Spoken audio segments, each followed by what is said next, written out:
రాత్రులు 25 సంవత్సరాల పాటు అకుంఠిత దీక్షతో బైబిల్ పరిశోధించి బైబిల్లో ప్రపంచ మానవాళి కొరకు దేవుడు వ్రాయించిన మహాజ్ఞాన సంగతులు ఎక్కడెక్కడ నిక్షిప్తమై ఉన్నవో వాటన్నిటినీ వెలికి తీసి ఈ రోజున ప్రపంచానికి అందించిన ఒక మహనీయుడున్నాడు, ఒక మహానుభావుడున్నాడు. ఆయనే విశ్వవిఖ్యాత విజ్ఞాన సార్వభౌమ ఆత్మజ్ఞాని దైవజ్ఞాని జయశాలి పిడి సుందరరావు గారు.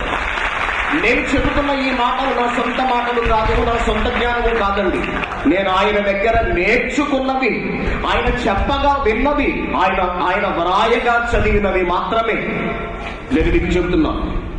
నేనే కాదు, ప్రపంచంలో మాకు బైబిల్ తెలుసని ఈ రోజున చెప్పుకుంటున్న వాడు ఎవరైనా సరే ఆయన తీసిన వాటిలోంచి మాట్లాడవలసిందే తప్పించి కొత్తది తీయగలిగే సత్తా ప్రపంచంలో ఎవరికీ లేదు. మాకుందని చెప్పుకుంటున్నారు, అది అబద్ధం. దేవుడి పిల్లలారా,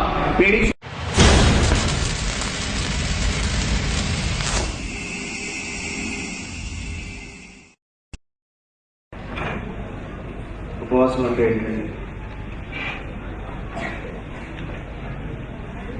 ఉపవాసంలో ఏం చేస్తారు?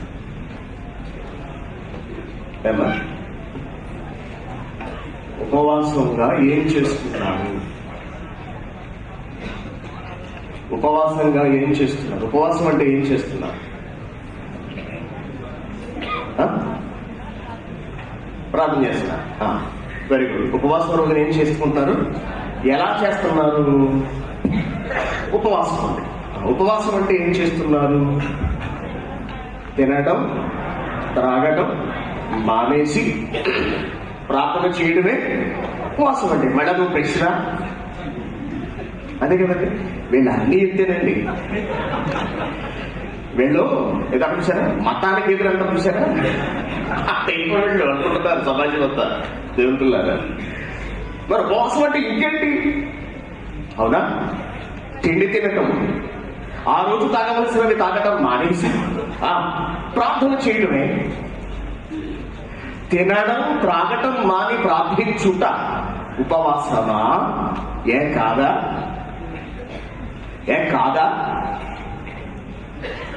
వాళ్ళు అలాగే చెబుతారు కాబట్టి మనం ఎవరో అక్కడికి వెళ్ళకూడదు అని రాత్రికి రాత్రి ఆన్లైన్ ప్రేయర్స్ పెట్టేశారంటండి.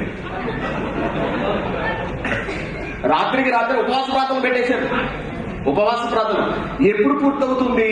రాత్రంతా మెలుగుగా ఉంచి పొద్దున కాస్త టిఫిన్ ఇచ్చి పంపిస్తారు. రాత్రంతా మెలుగుగా ఉన్నవాడు ఇంకా పగలొచ్చి వాక్యం ఏమంటాడు? ఇంటి దగ్గర పడుకుంటారు. ఉపవాస ప్రార్థన పెట్టిన వాళ్ళు ఏం చేశారంటే, ఎక్కడెక్కడ వాళ్ళ సంఘాలకు చెందిన మనుషులు ఉన్నారో వాళ్ళ ఇంటికి కొంతమంది సంఘ పెద్దలు వెళ్ళి అక్కడ కూర్చుని మాట్లాడడం మొదలు పెట్టారంట. సంఘ పెద్ద ఇంటికి వస్తే ఇంక వీడు వాక్యం వినడానికి ఎక్కడికి వెళ్తాడు? ఇలా ఏదో ఒక విధంగా ఇక్కడికి రాకుండా చాలా చాలా చాలా తిప్పలు పడ్డారండి. పాపం చాలా మంది పడుతున్నారు, ఇంకా పడుతున్నారు. ఏ దేనికి? అక్కడికి వెళితే ఏదో తెలిసిపోతుంది. ఏమి తెలిసిపోతుంది? తినటం త్రాగటం మాని ప్రార్థించుట ఉపవాసమా అన్నారు. అంటే వెంటనే డౌట్ వచ్చింది, అంటే కాదా? మరి మనం చేస్తున్నది అదే కదా. అంటే ఇది కాక మరొకటి ఏదైనా ఉందా? ఇంకోటండి, దేవుడు చెయ్యమన్న ఉపవాసం అంటే ఇది కాదా? ఇదేనా? అంటే తినటం త్రాగటం మానేసి ప్రార్థన చేయడం కాదా ఉపవాసం అంటే? దేవుడు చేయమన్నది ఇదేనా? అంటే ఇది కాక మరేదైనా ఉందా? ఇదేదో కొంచెం మతలబుగా ఉంది కాబట్టి మనం కాముగా వెళ్లకుండా, మన వాళ్ళని వెళ్ళకుండా ఉండనిస్తేనే బెటర్ అని చాలా మంది అనుకుంటున్నారు. సరే, ఎవరేమనుకున్నా సమాజానికి నిజాలు తెలియాలి.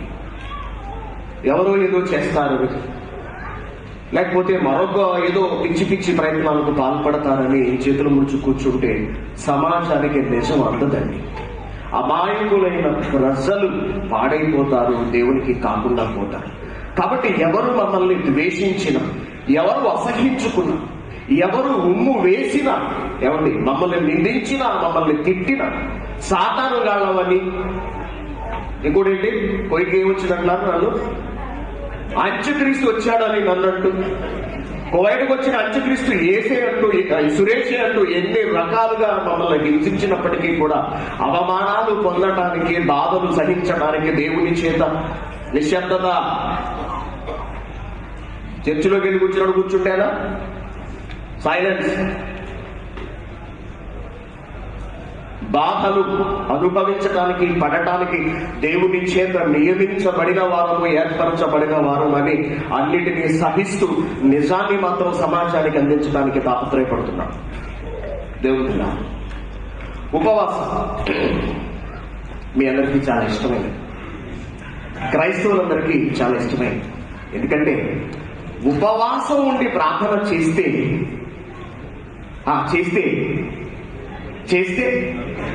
ఏం జరుగుతుంది? దేవుడు ఏదడిగినా సరే ఇచ్చేస్తాడు. అంతేనా? ఇంకెందుకైనా ఉపవాసం చేస్తున్నారా? అంతే కదా. ఉపవాసం చేయడానికి గల కారణం ఏంటి? నేను ఎక్స్కర్షన్కి వెళ్తాను అంటాడు పిల్లాడు. ఎక్స్కర్షన్కి మనకి భయం, వద్దురా ప్రాంతానికి వెళ్ళడం అంటే పైగా కుర్రాళ్ళు అది చూస్తాము ఇది చూస్తాము అంటారు, కొండలెక్కుతారు, జలపాతాలు అంటారు, వద్దురా ఎక్స్కర్షన్ అంటే వద్దురా అని మనం అన్నాం అనుకోండి. వాడు ఏం చేస్తాడు? తిండి తినటం మానేసి నిరాహార దీక్ష మొదలు పెడతాడు. అప్పుడు వాడి పోరు పళ్ళాక మనం ఏం చేస్తాము? సరే ఏడు తగలబడు, అవునా? పట్టుచీర ఉంది. పట్టుచీర అంటే మొన్నే కదా కొన్నాను నీకు అంటాడు. అంటే ఉపవాసం. ఎవరికి ఉపవాసం? భర్తకి. వీడు రాకముందే శుభ్రంగా ఒడుగు తినేసి, అవునా, గిన్నెలు బోర్లించేసి అటు తిరిగి పడుకుంటుంది. 2 ఉపవాసాలు, ఒకటి ఫుడ్ లేదు, ఒకటి మరొకటి లేదు, 2 బంద్. ఉపవాసం ఎవరికి? భర్తకి. సరే తగలబడు, పట్టు చీర తగలబడు. దేవుడి పిల్లల అంటే కడుపు మార్చుకుని అడిగితే ఏదైనా సాధించవచ్చు. ఇది ఎక్కడ అప్లై చేశారంటే దేవుని దగ్గర అప్లై చేశారు. ప్రతి సంఘంలోనూ కూడా ఉపవాస ప్రార్థన అనేది ఒక ఆచారముగా మారినది. ఈ రోజున సంఘ కార్యక్రమాల లిస్టు మీరు చూడండి, ఓకేనా? ప్రతి శుక్రవారం ఆరాధన ఉదయం 10 గంటలకు, ప్రతి సోమవారం స్త్రీల సహవాసం, ప్రతి లక్షవారం, నెలకు ఒకసారి ప్రతి లక్షవారం ఉపవాస ప్రార్థన. ప్రతి చర్చ్ షెడ్యూల్లో కూడా ఈ ఉపవాస ప్రార్థన గురించి తప్పనిసరిగా ఉంటుంది. కొత్తగా ఎవరు ఓపెన్ చేసినా ఈ షెడ్యూల్ అలా వేసేస్తారు.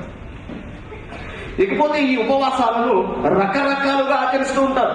రకరకాలుగా కొంతమంది విచిత్రం కదండి. మనం ఈ క్రైస్తవులు ఏం చేసిన వెరైటీ అండి. ఇంకా దేవుడితో సంబంధం ఉండదు, నీకు నచ్చింది నువ్వు చేసుకుంటే. నాన్ వెజిటేరియన్ తింటాం మానేస్తారు కొంతమంది. మేము ఉపవాసం ఉంటున్నామండి, చేపలు మాంసం తినం, మరి ఏం తింటామండి? ఏదో ఒక 4-5 రకాల కూరగాయలు, వాటి బదులు 4-5 రకాల కూరగాయలు నువ్వు తింటే చేపల మాంసం తినడం కన్నా ఎక్కువ బలం వస్తుంది నాయన, అవునా కదా? మరికొంతమంది మరొక విధమైన ఉపవాసం ఏమిటంటే బియ్యంతో, అంటే రైస్ తో, ఎందుకంటే మా తినేది రైసే కాబట్టి రైస్ తో చేసినవి తినకుండా చపాతీలు తింటారంట. బాగుంది. మరికొంతమంది ఏమి తినకుండా కేవలం జ్యూసులతోటి, పాలుతోటే కాలం వెడదీస్తూ ఉంటారు. జ్యూసులు చిన్న గ్లాసులతో ఒక 4-5 గ్లాసులు జ్యూస్ తీసుకుని, ఎప్పుడు పొద్దుట ఆఫీస్కి వెళ్ళే ముందు 8 గంటలకి ఒక 2 గ్లాసులు, మధ్యాహ్నం మళ్ళీ 12 ఆ ప్రాంతానికి ఒక 2-3 గ్లాసులు జ్యూస్ తీసుకుని, ఓకేనా అండి, మళ్ళీ సాయంత్రం 5 ఆ ప్రాంతానికి ఇంటికి వచ్చేసి గబగబా భోంచేసేసి ఉపవాస ప్రార్థన పూర్తయింది. ఏమండి? ఇంకేమండి? సాధారణంగా ఉపవాసం అనేది ఎక్కువ రాత్రులు ఉంటారు, అంతే కదండి? ఉపవాస ప్రార్థన రాత్రుళ్ళు. రాత్రుళ్ళు అంటే ఎప్పుడు తింటారు? వీడు రాత్రి అవ్వక ముందే తినేసి, ఎందుకంటే రాత్రి ఉపవాసం కదా, వీళ్ళు చేస్తుంటారు మనకు తెలుసు. వీళ్ళ పండుగ వచ్చినప్పుడు, అవునా, వీళ్ళు చేసే ఉపవాసం ఎలా ఉంటుందండి? తెల్లవారుజామున 5 గంటల నుంచి ఎప్పుడో 1 గంట నుంచి మొదలెడతారు వీళ్ళు వండటం. 1 గంట నుంచి మొదలు పెట్టి 5 గంటల్లోపు పీకి దాకా తినేసేసి ఏమంటే పడుకుంటారు. అంత హెవీగా తింటే ఎలా నిద్ర పడుతుందండి? పైగా తెల్లవారుజామున పడుకుంటే భయంకరమైన నిద్ర వస్తుంది. శోభ్రంగా తినేసి 1 గంటన్నర ఆ ప్రాంతానికి లేస్తారండి. లేచి నెమ్మదిగా ప్రార్థనకి వెళ్ళేసరికి 4:30. అవునా? ఎప్పుడైపోతుంది ఉపవాసం? 5:30 అయిపోయాయి. అవునా? రాత్రి అంతా తింటారు, మళ్ళీ రాత్రి అంతా తిని మళ్ళీ తెల్లవారుజామున మళ్ళీ తినేస్తారు. ఉపవాసం మనవాళ్ళు కూడా అలాగే రాత్రులు ఉపవాసం. 5 గంటలు నువ్వు తినేసి చీకటి పడుతున్నావు, పీకి దాకా తినేది, రాత్రి అంతా ఏమి తినకుండా ఉంటాం, ఉపవాసం. దేవునిలా ఇలా ప్రపంచవ్యాప్తంగా ఎన్నో రకాలైన ఉపవాసాలు నేడు మంచి ప్రాచుర్యంలో అంటే పేరు ప్రఖ్యాతులు గడించి ఉన్నాయి. మీరు ఉపవాసం చేయరా అంటారు. ఏంటంటే అలా నీసంగా ఉన్నారు అని ఏం చెప్పమంటారండి? ఉపవాసం ఇప్పుడు నీకు ఎందుకంత బాధ? అలా నీకు ఎందుకంత బాధ? దేవుడులారా, ఎందుకు వీళ్ళు ఉపవాసం చేస్తున్నారు? సౌండ్ అంటే తెచ్చండి, సౌండ్ ఇంక్రీజ్ ద సౌండ్. వీళ్ళు ఎందుకు ఉపవాసం చేస్తున్నారు, మీరు ఎందుకు ఉపవాసం చేస్తున్నారు అని మనం అడిగే ఉంచుకోండి. ఉపవాసం చేయడం ద్వారా మనల్ని మనం తగ్గించుకొని దేవునితో గడిపే సమయం పెరుగుతుంది. అంటే మన శరీరానికి తిండి తక్కువ పెట్టి దేవునితో ఎక్కువ సమయం గడిపే అవకాశం ఉంటుంది ఉపవాసం ద్వారా. Very good. ఇకపోతే ఉపవాసము అంటే దేవునికి దగ్గరగా ఉండటము అనే పదాన్ని తీసుకొస్తున్నారు.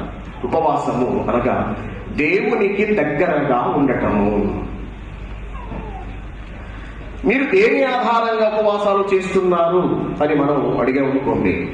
బైబిల్లో చాలా సంగతులు వీళ్ళు బయటికి తీసుకొస్తారు.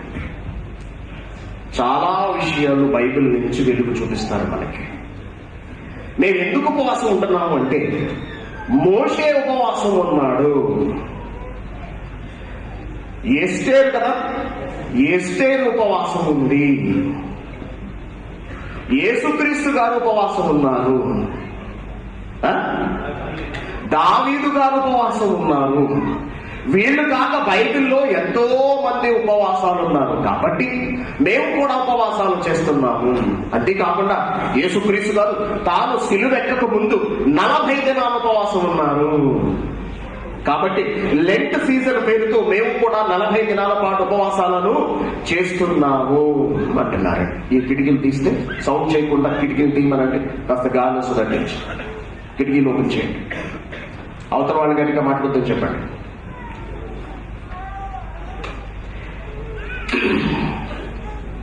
దేవుడు పిల్లారా, బైబిల్లో దేవుడు ఎక్కడైనా ఉపవాసం చెయ్యమని చెప్పాడా? ఇది ప్రశ్న. బైబిల్లో దేవుడు ఎక్కడైనా ఉపవాసం ఉండి తనను అడగమని చెప్పాడా? ప్రశ్న. ఒకవేళ బైబిల్లో దేవుడు ఉపవాసం ఉండమని చెబితే ఏ ఏ కారణాల నిమిత్తం ఉపవాసం చెయ్యమని అన్నాడు?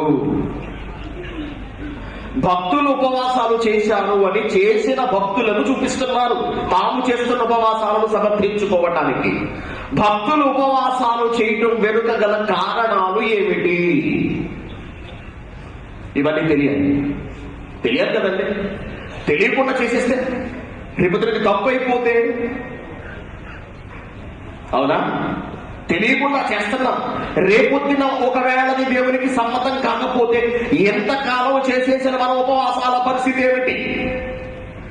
తీరా మన ఉపవాసం అనుకుంటూ వెళ్ళిపోతున్నాం. అది ఉపవాసం కాకపోగా అది దేవునికి వ్యతిరేకమైపోతే చచ్చిన తర్వాత మనం వెళ్ళిపోతాం. అంతే కదండి. కాబట్టి దేవునిలోనికి వచ్చిన మనం దేవుని కొరకై దేవుని ఉద్దేశంతో చేసే ప్రతిదీ కూడా వాక్యానుసారంగా ఉన్నదా లేదా, దేవుడు దానిని సమర్థిస్తున్నాడా లేదా అనే పూర్తి వివరణ అవగాహనతోనే మనం అడుగు వెయ్యాలి. Very good. ఇప్పుడు ఆలోచిద్దాం. మనం బైబిల్లో ఉపవాసాల గురించి వీళ్ళు చూపిస్తున్న కొన్ని ముఖ్యమైన సందర్భాలలోనికి మనం వెళదాం. దానికి ముందు ఒక ప్రధానమైన వచనాన్ని మనం బైబిల్ నుంచి చూడవలసి ఉన్నది. లేవియ కాండము 16వ అధ్యాయము 29వ వచనం. ఇది మీకు నిత్యమైన కట్టడ. ఇది మీకు నిత్యమైన కట్టడ.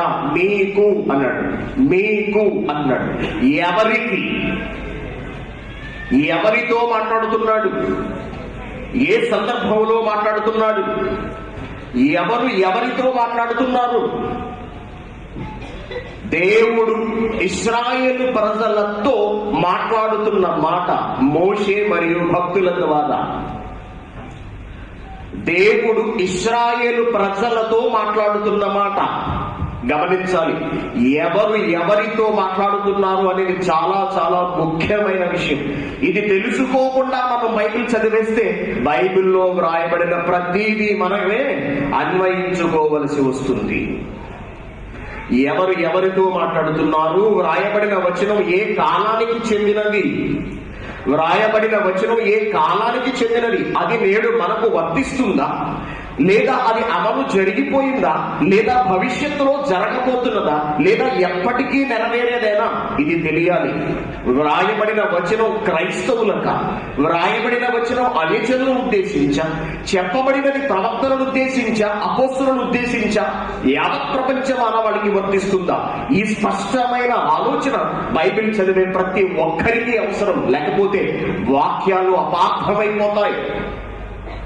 ఒకరికి చెప్పింది ఒకరు తీసేసుకుంటారంటే ఎలా కుదురుతుంది? అవునా? ఒకరు చెప్పింది మరొకరు తీసేసుకుంటే ఎలా కుదురుతుంది? ఒక పన్ను పీకపోయి ఇంకో పన్ను పీకేసాడు అనుకోండి, ఊరుకుంటావా అండి? ఊరుకుంటావా? ఊరుకోము. ఎలా ఊరుకుంటా? అందుకే చెబుతున్నది సరిగా అర్థం చేసుకోవాలి. ఇక్కడ దేవుడు చెబుతున్న మాట ఇశ్రాయేలీయులను ఉద్దేశించి ఏమంటున్నాడు? ఇది మీకు నిత్యమైన కట్టడ. ఇది మీకు ఇశ్రాయేలీయుల నిత్యమైన కట్టడ.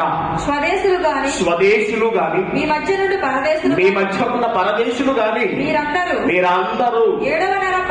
7వ నెల 10వ నాడు రోజున ఏ పని అయినను చేయక మిమ్మును మీరు దుఃఖపరుచుకోవాలి.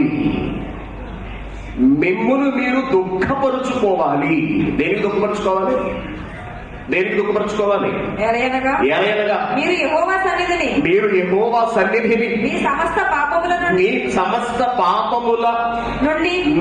పవిత్రులగునట్లు ఆ దినమున మిమ్మును పవిత్రపరచునట్లు మీ నిమిత్తము ప్రాయశ్చిత్తము చేయవలను. కాబట్టి మీరు 7వ నెల 10వ దినమున కూర్చుని దుఃఖపడి దేవుని దగ్గర నుంచి క్షమాపణ వేడుకోండి. ఇశ్రాయేలీయులకు దేవుడు విధించిన కట్టడ. మనమెవరమే? మేము ఇశ్రాయేలీయులు అంటున్నారు చాలా మంది. మనం ఇశ్రాయేలీయులు కాదండి. అబ్రహాము కుమారుడు ఇస్సాకు, ఇస్సాకు కుమారుడు యాకోబు, యాకోబు పేరును దేవుడు ఇశ్రాయేలు అని మార్చాడు. ఈ ఇశ్రాయేలుకి ఎంతమంది పిల్లలు? 12 మంది పిల్లలు. ఈ 12 మందిని అనగా ఇశ్రాయేలుకు పుట్టిన సంతానాన్ని ఇశ్రాయేలీయులు అంటారు. వీళ్ళు ఐగుప్తు దేశం వెళ్లి అక్కడ ఎంతో మందిగా విస్తరించేసి అక్కడ బానిస బ్రతుకులు బ్రతుకుతుంటే దేవుడు మోషేను పుట్టించి వాళ్ళని విడిపించి తీసుకువచ్చి పాలస్తీనా దేశాన్ని ఇచ్చాడు. వాళ్ళందరూ ఈనాడు ప్రపంచమంతా కలసిపోగా ఒక్క యూదులు మాత్రమే తమ అస్తిత్వాన్ని అప్పటిలో కాపాడుకున్నారు. వాళ్ళలోంచే యేసుక్రీస్తు పుట్టాడు. ఈ యూదులు ఇప్పుడు ఇశ్రాయేలు దేశంలో ఉన్నారు. అబ్రహాము రక్త సంబంధీకులు వీళ్ళు. అనగా అబ్రహాము గర్భవాసం నుంచి ఇస్సాకు, ఇస్సాకు నుంచి యాకోబు, యాకోబు నుంచి పిల్లలుగా వచ్చిన వాళ్ళనే దేవుడు ఇశ్రాయేలీయులు అని పేరు పెట్టాడు. ఈ ఇశ్రాయేలు 12 గోత్రాలకి చెందని వాళ్ళు ఎవరైనా సరే వాళ్ళు అన్యజనులు అన్నాడు దేవుడు.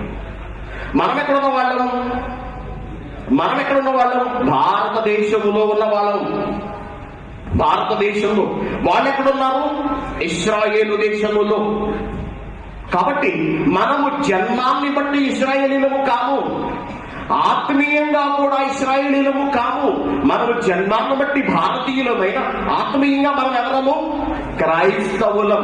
ఒక్కసారి క్రైస్తవుడిగా మారిన వాడు ఏ దేశానికి ఏ జాతికి చెందిన వాడైనా వాడు క్రైస్తవుడు అవుతాడే తప్పించి ఇశ్రాయేలీయుడు కాడు. ఇశ్రాయేలీయుడైనా బాప్తిస్మం తీసుకుంటే క్రైస్తవుడు కావాలి. ఇది క్రీస్తు పెట్టిన నియమం. బైబిల్ చదువుతున్న పండితులకు ఈ సంగతి తెలియదు.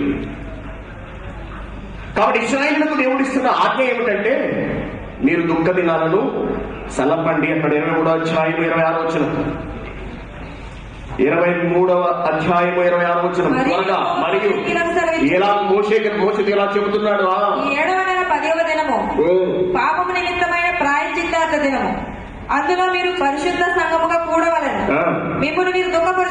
మిమ్మును మీరు దుఃఖపరుచుకోవాలి. సంఖ్యాకాండము 29వ అధ్యాయం 7వ వచనం. సంఖ్యాకాండము 29వ అధ్యాయం 7వ వచనం. ఈ 7వ నెల 10వ దినమున పరిశుద్ధ సంఘముగా కూడవలెను. మీరు పరిశుద్ధ సంఘముగా కూడాలి. అప్పుడు మిమ్మును మీరు దుఃఖపరుచుకోండి. దుఃఖ దినము. Very good. ఈ దుఃఖ దినం కాస్త కాలము గడిచేటప్పటికీ యూదులు ఇశ్రాయేలీలు దాన్ని ఎలా మార్చుకున్నారు అంటేనండి, ఉపవాస దినముగా మార్చారు. ఎవరు పెట్టుకున్నారు ఉపవాస దినంగా? ఇశ్రాయేలీలే పెట్టేసుకున్నారు. దేవుడు చెయ్యమన్న దుఃఖ దినం ఉపవాస దినం కాదు. గమనించాలి. ఉపవాస దినం కాదు, దుఃఖ దినాన్ని కాస్త యూదులు దేవుణ్ణి ప్రసన్నం చేసుకోవటానికి ఫస్ట్ నుండి వేడుకోవడం మొదలు పెట్టారు. అది కాస్త ఉపవాస దినంగా వాళ్ళు మార్చేసుకున్నారు. దేవుడు ఉపవాసం ఉండి తనను వేడుకోమని చెప్పలేదు. ఆలోచించండి చాలా జాగ్రత్త. Very good. ఇప్పుడు విషయం అర్థం కాక క్రైస్తవులు అనేక మంది బైబిల్లో ఎంతో మంది భక్తులు ఉపవాసం చేయలేదా అంటూ భక్తుల దగ్గరకు వెళ్తున్నారు. మనం కూడా భక్తుల దగ్గరికి వెళ్దాం. వాళ్ళు ఎవరి దగ్గరికి వెళ్ళారో మనం కూడా వాళ్ళ దగ్గరికి వెళ్దాం. ముందు ఎవరి దగ్గరికి వెళ్దాం? మోషే దగ్గరికి వెళ్దాం. Very good. మోషే చేసిన ఉపవాసాన్ని ఒకసారి చూద్దాం. ఇప్పుడు మనం ఎక్కడుంది?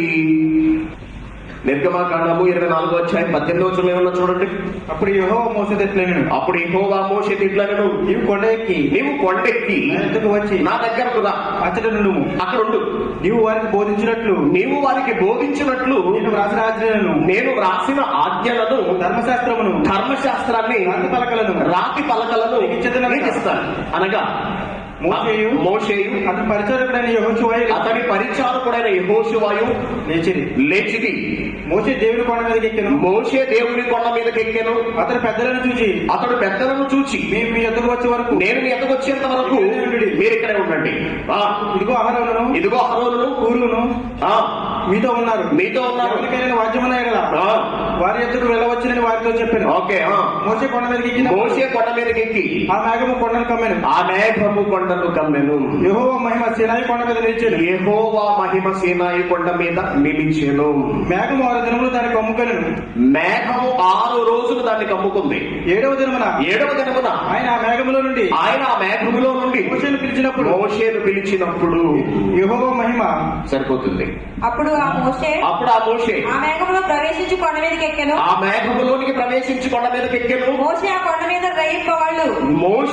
కొండ మీద రేయింబవళ్ళు 40 రోజులున్నాడు. ఈ 40 రోజులు మోషే కొండ మీద ఏమీ తినలేదు. సైలెన్స్.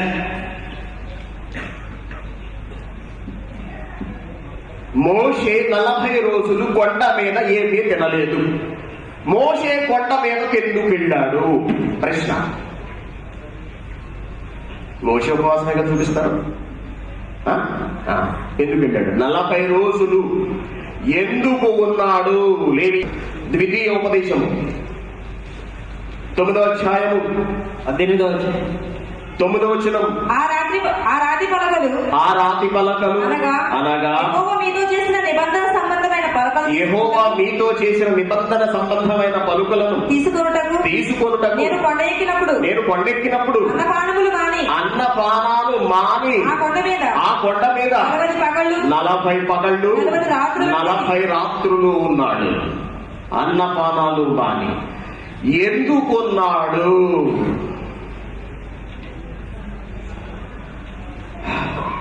గొంతు నొప్పి వస్తుంది, 10 నిమిషాలు వెయిట్ చేస్తాను, మీరు చెప్పండి. ఎందుకున్నాడు? మనం ఉపవాసం ఉంటున్నాం కదా, ఉంటున్నామా? ఎందుకుంటున్నాము? మోషే ఎందుకున్నాడు? తిండి తిప్పలు మాని. మనం ఎందుకు తిండి తినట్లేదు? అంటే మోషే కూడా ఉపవాసం చేశాడు కదండి, మరి మోషేను చూపిస్తున్నారు కదా. అసలు మోషే ఎందుకు ఉపవాసం చేశాడో మనకు అర్థం కావాలి. ఎందుకున్నాడు? బాబు నువ్వురా పలకలిస్తానన్నాడు. ఒక్క నిమిషం అని స్టవ్, గిన్నెలు, కూరగాయలు. ఎందుకంటే దేవుడు ఎప్పుడేమి ఇస్తాడో తెలియదు, ఎన్ని రోజులు వదులుతాడో తెలియదు. గబగబా ఇవన్నీ భుజాలు వేసుకెళ్ళాడండి. లేదు నువ్వు రామని వెళ్ళిపోయాడు. అలా వెయిట్ చేస్తున్నాడు.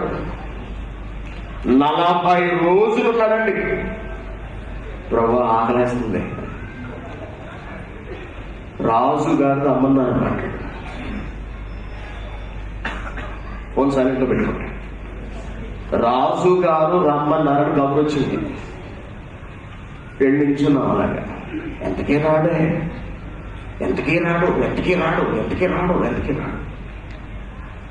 పిలుపు. మేము బయటికి వెళ్ళినప్పుడు తినొస్తాం, ఎప్పుడు పిలుస్తాడో తెలియదు, ఉండవయా అంటే.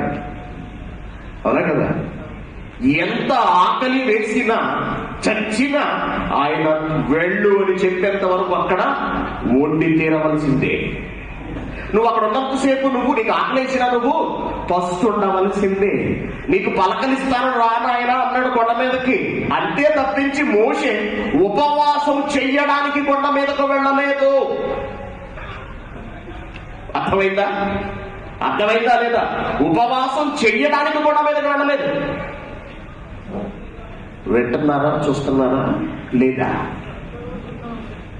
చాలా మందికి ఒక అలవాటు ఉన్నారు. మనోడికి ఇప్పుడు చెప్తున్నారు, ఉపవాసం అని ఉందనుకోండి. ఫర్ ఎగ్జాంపుల్, చిన్న ఎగ్జాంపుల్, ఉపవాసం మనం బాగా చెయ్యాలి. ఉపవాసం మనం ఎంత బలంగా చేస్తే అంత బలంగా దేవుడు మనకు అడిగినవన్నీ ఇచ్చేస్తాడు అని చెప్తున్నాం అనుకోండి. చాలా ఆసక్తిగా గమకమా వచ్చిన తీసి చక్కగా రాసేస్తున్నా అని ఆశ్చర్యంగా చూస్తున్నారు. వీళ్ళు అనుకుంటున్న దానికి వ్యతిరేకంగా బైబిల్లో ఉన్న నిజాలు చెప్తున్నాం అనుకోండి, బైబిల్లో చూసేసి దెయ్యం పట్టినట్టు అలా చూస్తుంటారు. అంటే నువ్వు చెప్పుకునేది నువ్వు చెప్పుకోమని సంబంధం లేదు, నేను చేయాల్సింది మేము చేస్తాం. అదే ఉపవాసం చెయ్యాలని కానీ చెప్పాను అనుకోండి, వెంట్రుకలు లెక్కపొడి చేసి ఇలాగా కళ్ళు పెద్ద పెద్ద గుడ్లు చేసుకుని అని చూస్తుంటారు. నిజాలను స్వీకరించండి క్రైస్తవులారా. నిజాన్ని స్వీకరించే ధైర్యం మీకు లేదా నరకానికి వెళ్ళిపోతారు.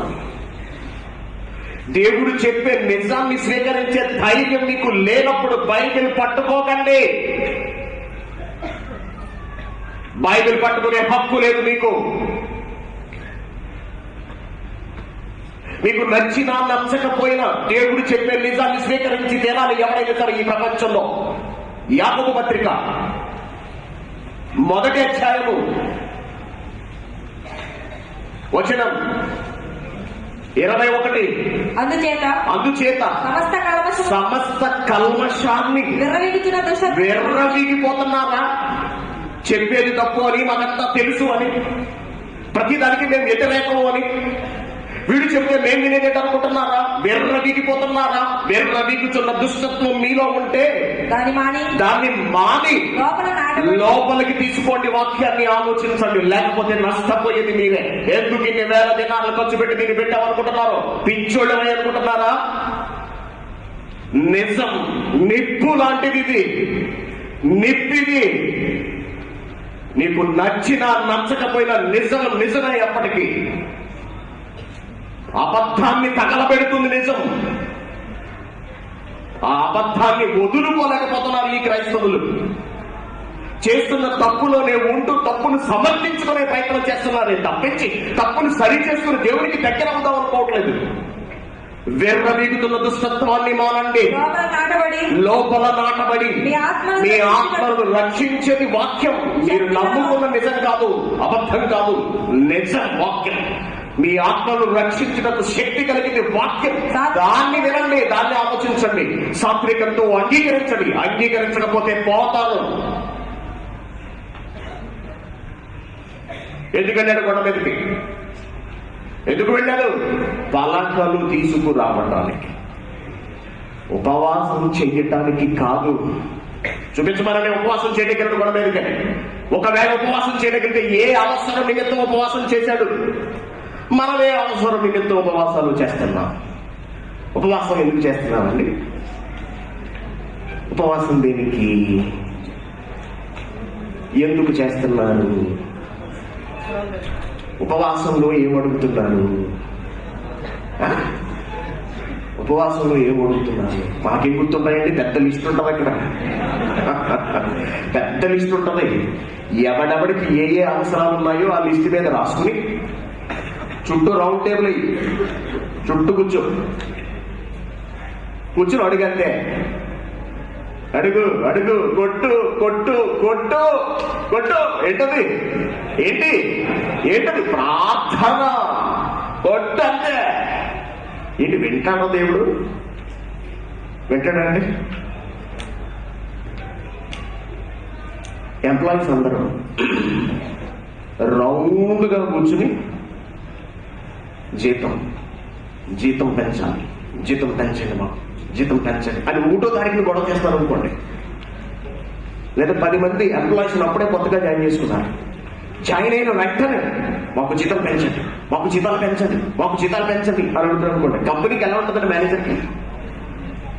ఎలా అసలు నువ్వేం చేసావని నీకు జీతం పెంచాలంటే ముందు నువ్వు చేయవలసిన పని చెయ్యి.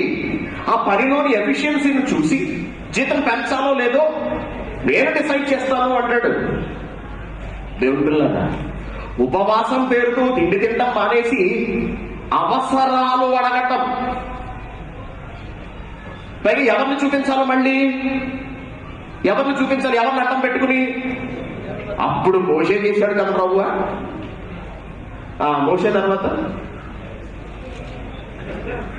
చేస్తే పక్కన కూర్చోండి కానీ ఎందుకంటే సీక్వెన్స్ మీకు తెలుసు కదా. ముందు ఎవరు తీసుకోవాలి, తర్వాత ఎవరు ఉపవాసం, తర్వాత ఎవరు ఉపవాసం అన్ని మనకు గుర్తు, బాగా గుర్తు. ఎస్తేర్ దగ్గరికి వెళ్దాం. పొద్దుకు వచ్చిన బాధ ఎస్తేర్ గారి దగ్గరికి పద. ఆవిడేమంటారు చూద్దాం. ఎస్తేర్ గ్రంథము 4వ అధ్యాయము 16వ వచనం. నీవు పోయి సుశాంతంతో కనబడిన యూదులందరినీ సమాజ మందిరంలోకి మందిరంలోనికి సమకూర్చి నా నిమిత్తము ఉపవాసం ఉండి 3 దినాలు అన్నపానాలు చేయడం మానేసేయండి. ఎందుకు ఉపవాసం చేయమన్నారు? యూదులందరినీ బయటకు ఎందుకు వెళ్తున్నారు? బయటికి లోపలికి ధ్యానం సినిమా హాల్ అనుకుంటారా?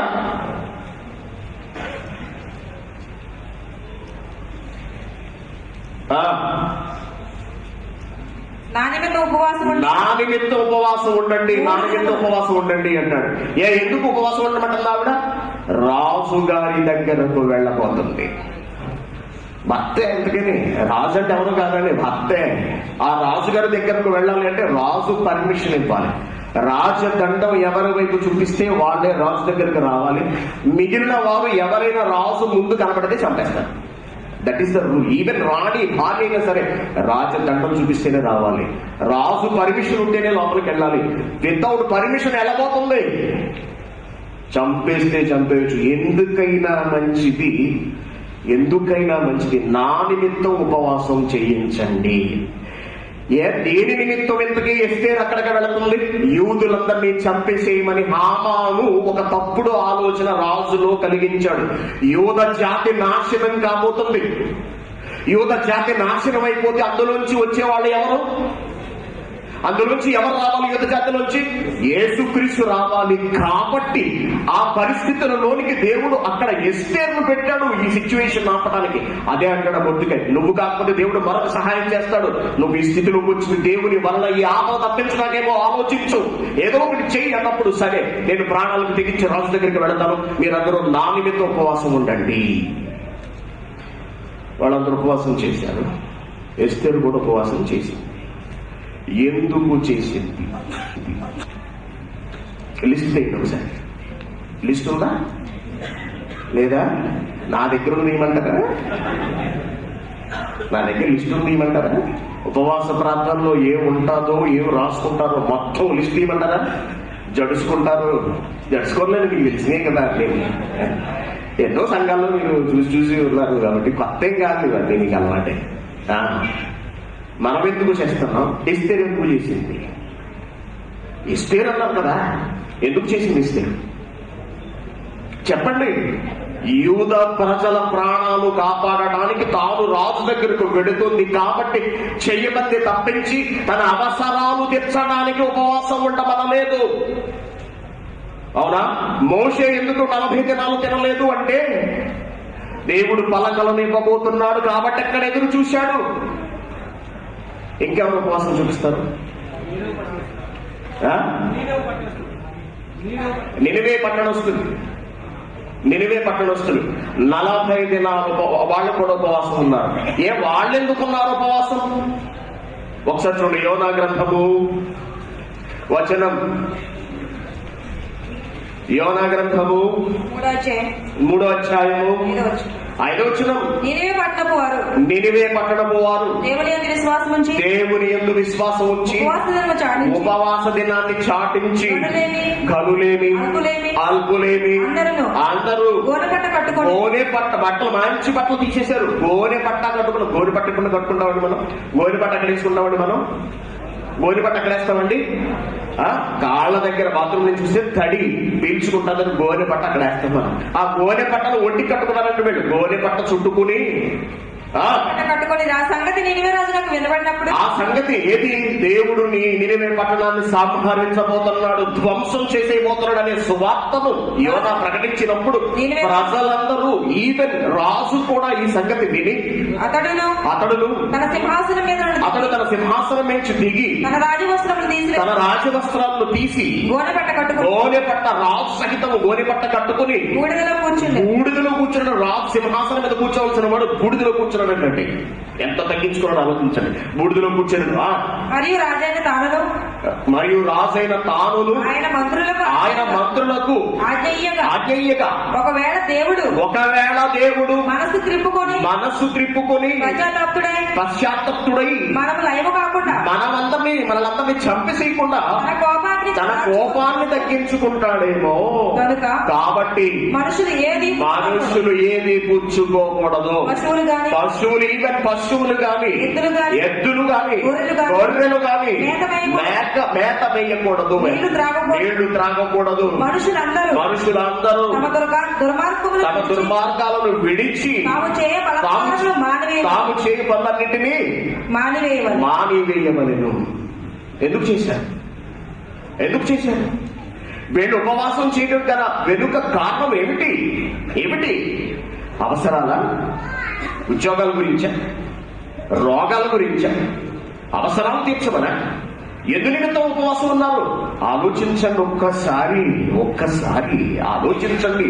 మీ మనోనేత్రాలు తెరుచుకోండి, తెరిపించండి ఒక్కసారి. ఇంకా మీరు చెప్పండి. ఇంకా తర్వాత ఎవరు చూపిస్తారు చర్చిలో ఉపవాసం చేయమని? ఎవరు చూపిస్తారు? దావీదా? మాట్లాడేంటి? ఎవరు ఇప్పుడు స్పీడ్గా చెప్పారు కదా అందరు. కానీ నెమ్మదిగా సౌండ్ అలా తగ్గిపోతుంది. ఏమిటంటే సౌండ్ తగ్గిపోవాల్సింది నాకండి. గరుస్తున్నాను మధ్యాహ్నం నుంచి. అవునా? దావీదు గారి ఉపవాసం. Very good. దావీదు ఉపవాసం చేశాడు కదా? చేశాడా లేదా? కాబట్టి దావీదు ఉపవాసం చేశాడు కాబట్టి మనం కూడా చేయాలి. దావీదు అసలు ఎందుకు ఉపవాసం చేశాడు? ఇది ప్రశ్న. దావీదు ఉపవాసం ఎందుకు చేశాడు? ప్రశ్న. చూడండి వచనం సమూయేలు 2వ గ్రంథము 12వ అధ్యాయము. సమూయేలు 2వ గ్రంథము 2వ అధ్యాయము 12వ అధ్యాయం 16వ వచనం నుంచి చూడండి. యెహోవా ఊరియా భార్య దావీదునకు కనిన బిడ్డను మొత్తినందున అది బహు జబ్బు పడెను. దావీదు ఉపవాసం ఉండి లోపలికి పోయి రాత్రి అంతయు నేలపడి ఉండి బిడ్డ కొరకు దేవుని దేవుని బ్రతిమలాడగా ఇంటిలో ఎన్నికైన వారు లేచి అతని లేవనెత్తకు వచ్చింది. గాని ఎంతసేపు మీరు ఇలా ప్రార్థన చేస్తారు, లేవండి అని చెప్పి ఇంట్లోని వారు వచ్చి పాపం లేవనెత్తే ప్రయత్నం చేశారట. కానీ అతడు సమ్మతింపక వారితో కూడా భోజనము చేయగా ఉండెను. 7వ దినమున బిడ్డ చావగా ఉపవాసం చేశాడు దావీదు. బిడ్డ బ్రతికాడా? బ్రతకలే. మరి ఉపవాసం ఉండి ప్రార్థన చేస్తే దేవుడు వినాలి కదా. అంటే ఉపవాస ప్రార్థనలు దేవుడు వినడా?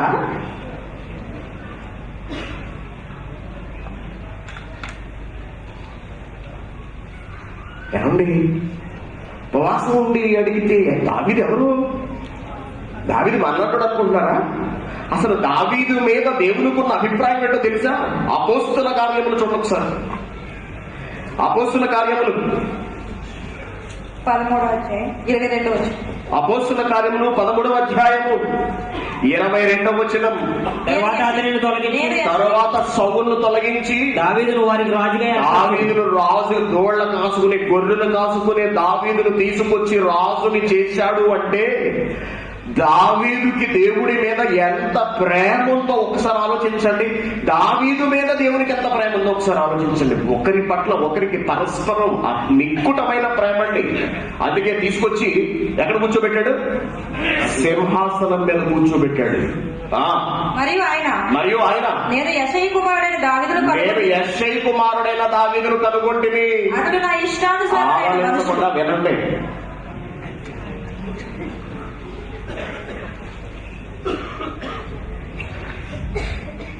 మీకు దేవుడి పట్ల శ్రద్ధ లేదండి, వాక్యం పట్ల. మరి ఏం చెబితే వింటారు? అసలు మీరు ఏం చెప్పంటారు? మీకు చెప్పండి. దేవుడు మిమ్మల్ని ఆశీర్వదిస్తాడని చెప్తే వింటారా? మీకు వాక్యం ఉందా? వాస్తవాలు ఉందా?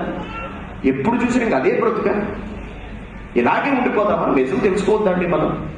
దేవుని కొరకు మారొద్దా? వినరా మీరు? వాక్యం మీకు ఎక్కదా?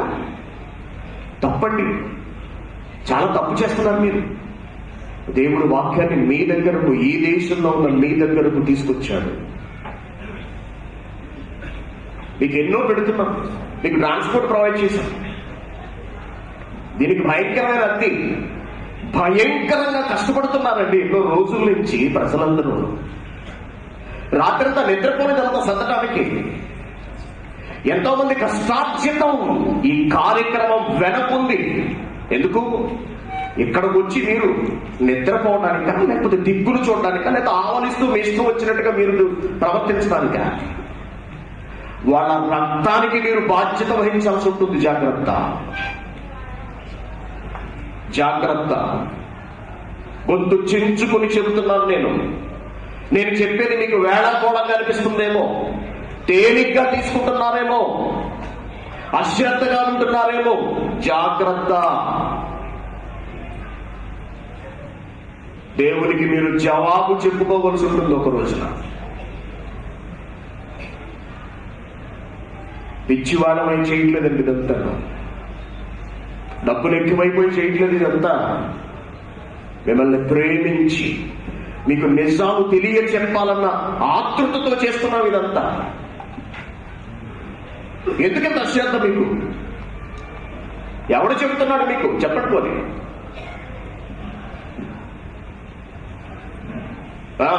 నేను యెషయి కుమారుడైన ఎవరైనా ఆవలించి నిద్ర వెళ్ళిపోండి, వెళ్ళిపోండి, నో ప్రాబ్లం, వెళ్ళిపోండి.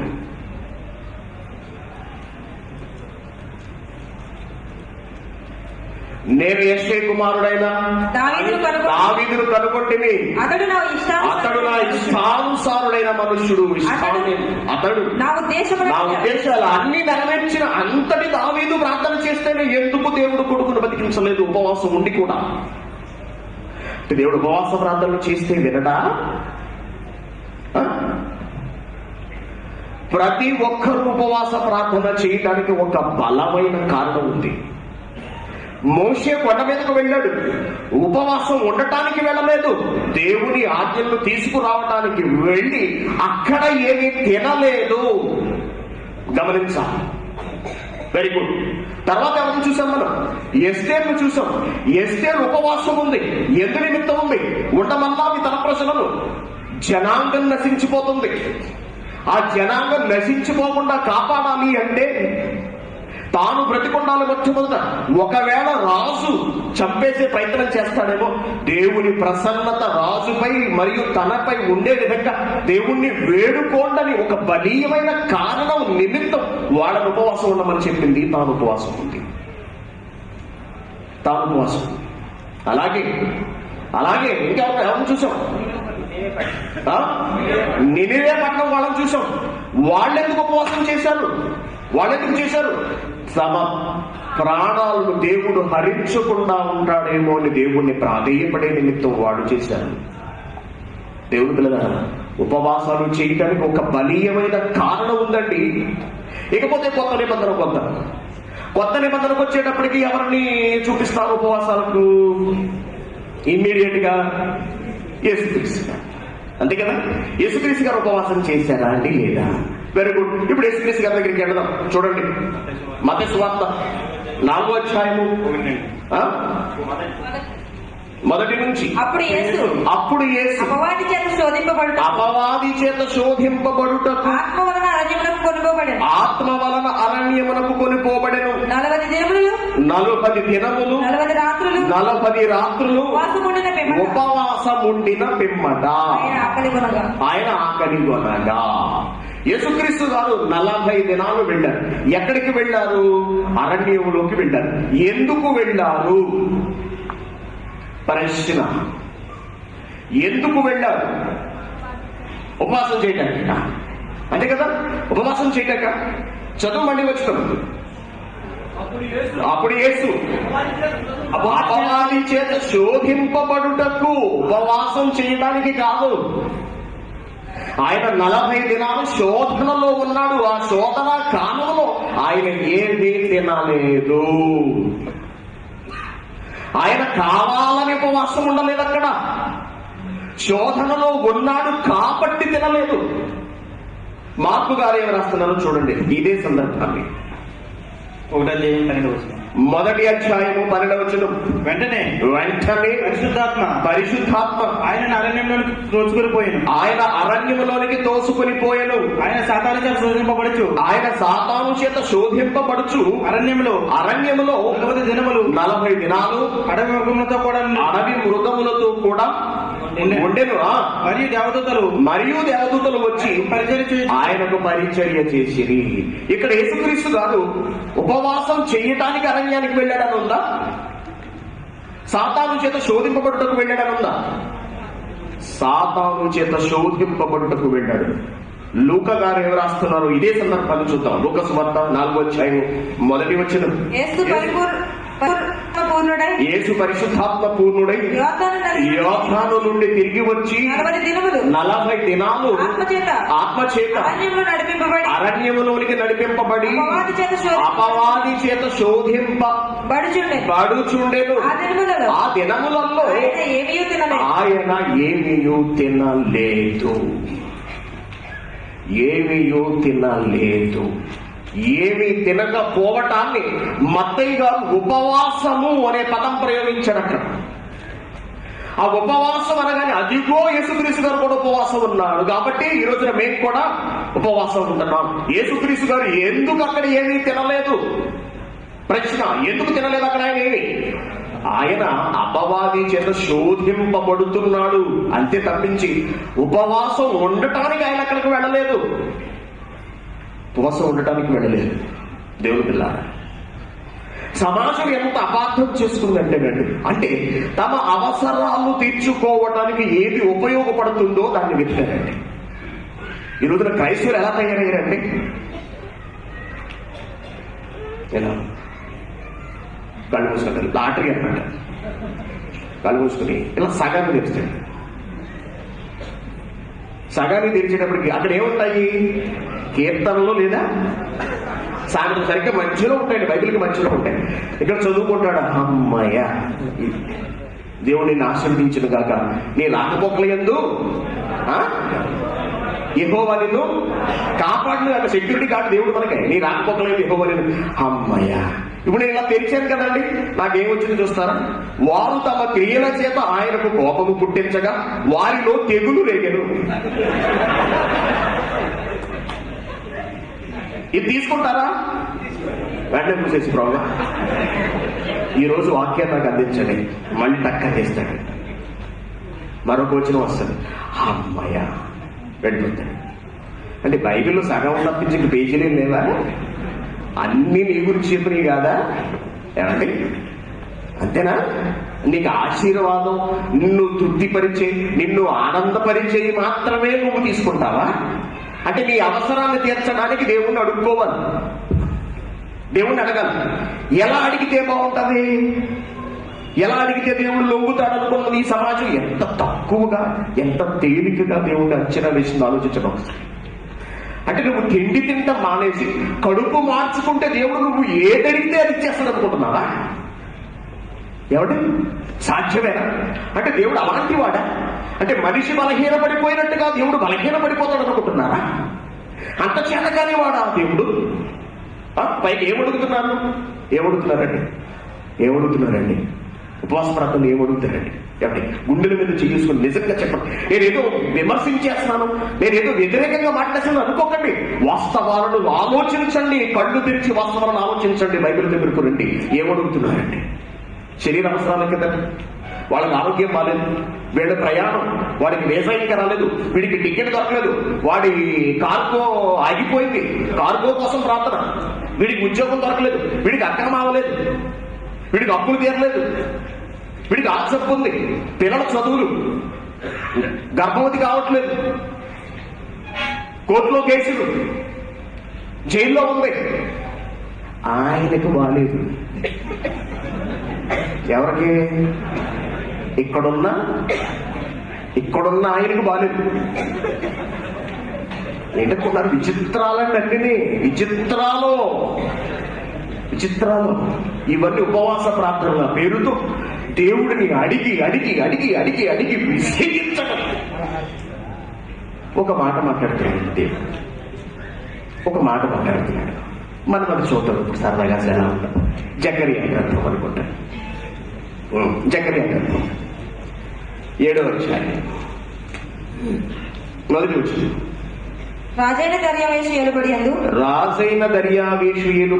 4వ సంవత్సరమున ఇస్లేము అను 9వ నెల 4వ దినమున బేతేలు వారు షెరెజనును రెగెమ్మెతును తమ వారిని పంపి, ఇన్ని సంవత్సరాలు మేము దుఃఖించినట్టు 5వ నెలలో ఉపవాసం ఉండి దుఃఖించాలా అని యెహోవాను శాంతిపరచుటకై మందిరమునొద్దనున్న యాజకులను ప్రవక్తలను మనవి చేయగా యెహోవా వాక్కు ఇజ్రాయేలుని దంచుడు కార్యక్రమంలో ఉన్నాడండి దేవుడు. అప్పుడు మరి దుఃఖ దినాలు ఉన్నాయి చూసారా? దుఃఖ దినం సల్పమని చెప్పాడు కదా దేవుడు. మరి ఈ 5వ నెలలో కూడా దుఃఖ దినాన్ని సల్పమంటారా? ఇన్ని సంవత్సరాలుగా మేము సలుపుతూ వస్తున్నాం కదా, ఇప్పుడు కూడా చెయ్యమంటారా అని అడగటానికి మనుషులను పంపించారంట వీళ్ళ ప్రవక్తల దగ్గరికి. యెహోవాను అడుగు, ఏం చెప్తాడు అసలు అని. అప్పుడు యెహోవా గారు తండ్రి అయిన దేవుడు మాట్లాడుతున్నాడండి. దేశపు జనులందరికీ యాజకులకు నీవే మాట తెలియజేయి. ఈ జరిగిన 70 సంవత్సరములు 70 ఏళ్ల నుంచి మీరు ఉంటున్నారు కదరా. ఏటేటా 5వ నెలలో ఏటేటా 5వ నెలను 7వ నెలను మీరు ఉపవాసం ఉండి దుఃఖము సలుపుచూ వచ్చినప్పుడు నా యందు భయభక్తులు కలిగియే ఉపవాసం ఉన్నారా? మీరు ఎందుకు చేస్తున్నారా అంటే, ఉపవాసం చెయ్యమంటావా అని కబురు పెట్టారు కదా. చేసిన ఈ 70 సంవత్సరాలు నా పట్ల భయభక్తులతోనే మీరు చేస్తున్నారా ప్రశ్నించండి. ఇప్పుడు మనం ఉపవాసం దేనికుంటున్నాము?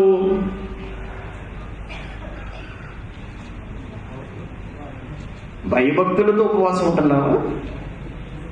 దేని నిమిత్తం ఉపవాసము? అవసరాల నిమిత్తమా? మరియు మీరు ఆహారం పుచ్చుకున్నప్పుడు, మళ్ళీ మీరు ఆహారం పుచ్చుకునేటప్పుడు స్వప్రయోజనం కొరకే కదా పుచ్చేసుకుంటున్నారు. మళ్ళీ మీరు పానము చేసినప్పుడు స్వప్రయోజనము కొరకే కదా పానము చేస్తున్నారు. పేరుకు ఉపవాసం ఉంటున్నారు. దొంగచాటుగా ఏం చేస్తారంటే వీళ్ళు ఎందుకు దడొచ్చేస్తుంది, ఆకలి చేస్తుంది, తట్టుకోలేకపోతున్నాం. అవునా? ఉపవాసం సంగతి తర్వాత చూడుతూ ముందు ప్రాణం పోయేలా ఉందని ఏం చేస్తారు కొంతమంది? అవునా? దొంగచాటుగా 2 అట్టిపళ్ళు లటక్ వేసేసారు వాళ్ళు కాము వచ్చి మళ్ళీ ప్రాంతంలో కూర్చుంటాడు. ఏ లెక్కలు అయిపోయినారు. అవునండి కదా. నా యందు భయభక్తులతోనే మీరు ఉపవాసం ఉంటున్నారా ప్రశ్నిస్తున్నాడు యూదుల్ని. నేను దుఃఖ దినాలు సర్పమని చెప్పారు, దాని కాస్త మీరేం చేశారు? ఉపవాస దినాలుగా మార్చేశారు. పోనీ చేసేదైనా నా పట్ల భయభక్తులతో చేస్తున్నారా అంటే అది లేదు. మీరు పానం చేసినప్పుడు స్వప్రయోజనము కొరకే కదా. ఆహారం పుచ్చుకున్నప్పుడు కూడా స్వప్రయోజనం కొరకే కదా మీరు పుచ్చుకుంటుంది కదా. ఎంత కరెక్ట్ గా మనల్ని బయట పెట్టేశాడు దేవుడు. అంటే ఆనాటి ఆ సమాజం చేసింది కూడా స్వప్రయోజనం నిమిత్తమే. ఈనాటి ఈ క్రైస్తవ్యం చేస్తున్నది కూడా కేవలం స్వప్రయోజనం నిమిత్తమే. ఇప్పుడు చెప్పండి, తినటం త్రాగటం మాని కేవలం ప్రార్థన చేస్తూ కూర్చోవటం ఉపవాసమా?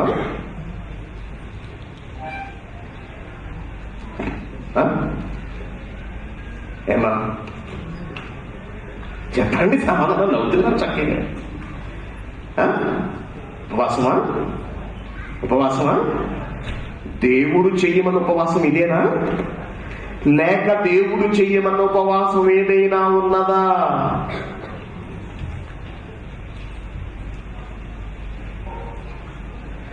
దేవుడు చెయ్యమన్న ఉపవాసం ఇదేనా?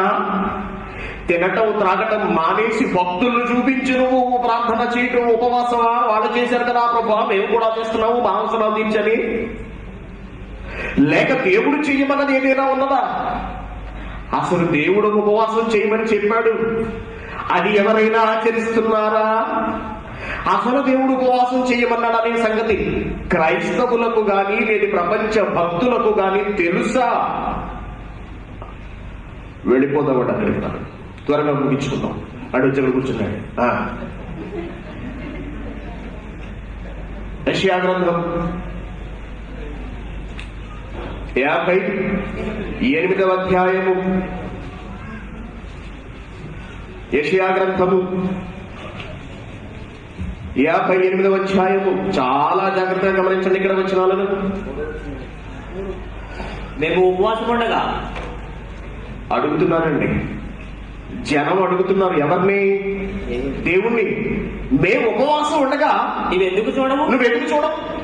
మేము మా ప్రాణములను మర్చిపోనగా. ప్రభా ఎంతుందా దేవుడు చూసారని కొట్టాడంటారంటే దేవుడు ఎందుకు దిమ్మ తిరిగిపోతాడు చూసారు. దిమ్మ తిరిగి బొమ్మ కనపడతా ఉంటారు. మొత్తం నక్షత్రాలు చుక్కలన్నీ చూడేమంటున్నాడు? మేము ఉపవాసం ఉండగా నువ్వెందుకు చూడవు? మేము మా ప్రాణములను ఆయాసపరుచుకోవటం. ఒక పాయింట్ వచ్చి చూడండి. అంటే ఉపవాసం అంటే ఏమిటో తెలుసా? ప్రాణాన్ని ఆయాసపరుచుకోవటం. మేము మా ప్రాణములను ఆయాసపరుచుకోనగా నువ్వెందుకు లక్ష్య పెట్టవు అని అందరూ మీరు అడుగుతారా? నాకు తెలుసు మీరు అలాంటి అంటున్నాడు దేవుడు. అంటే మనం ఉపవాసం ఉండి ప్రార్థన చేస్తున్నాం అనుకోండి, మనం అనుకున్నది ఏమవ్వాలి? జరగాలి ఎట్టి పరిస్థితుల్లోనూ.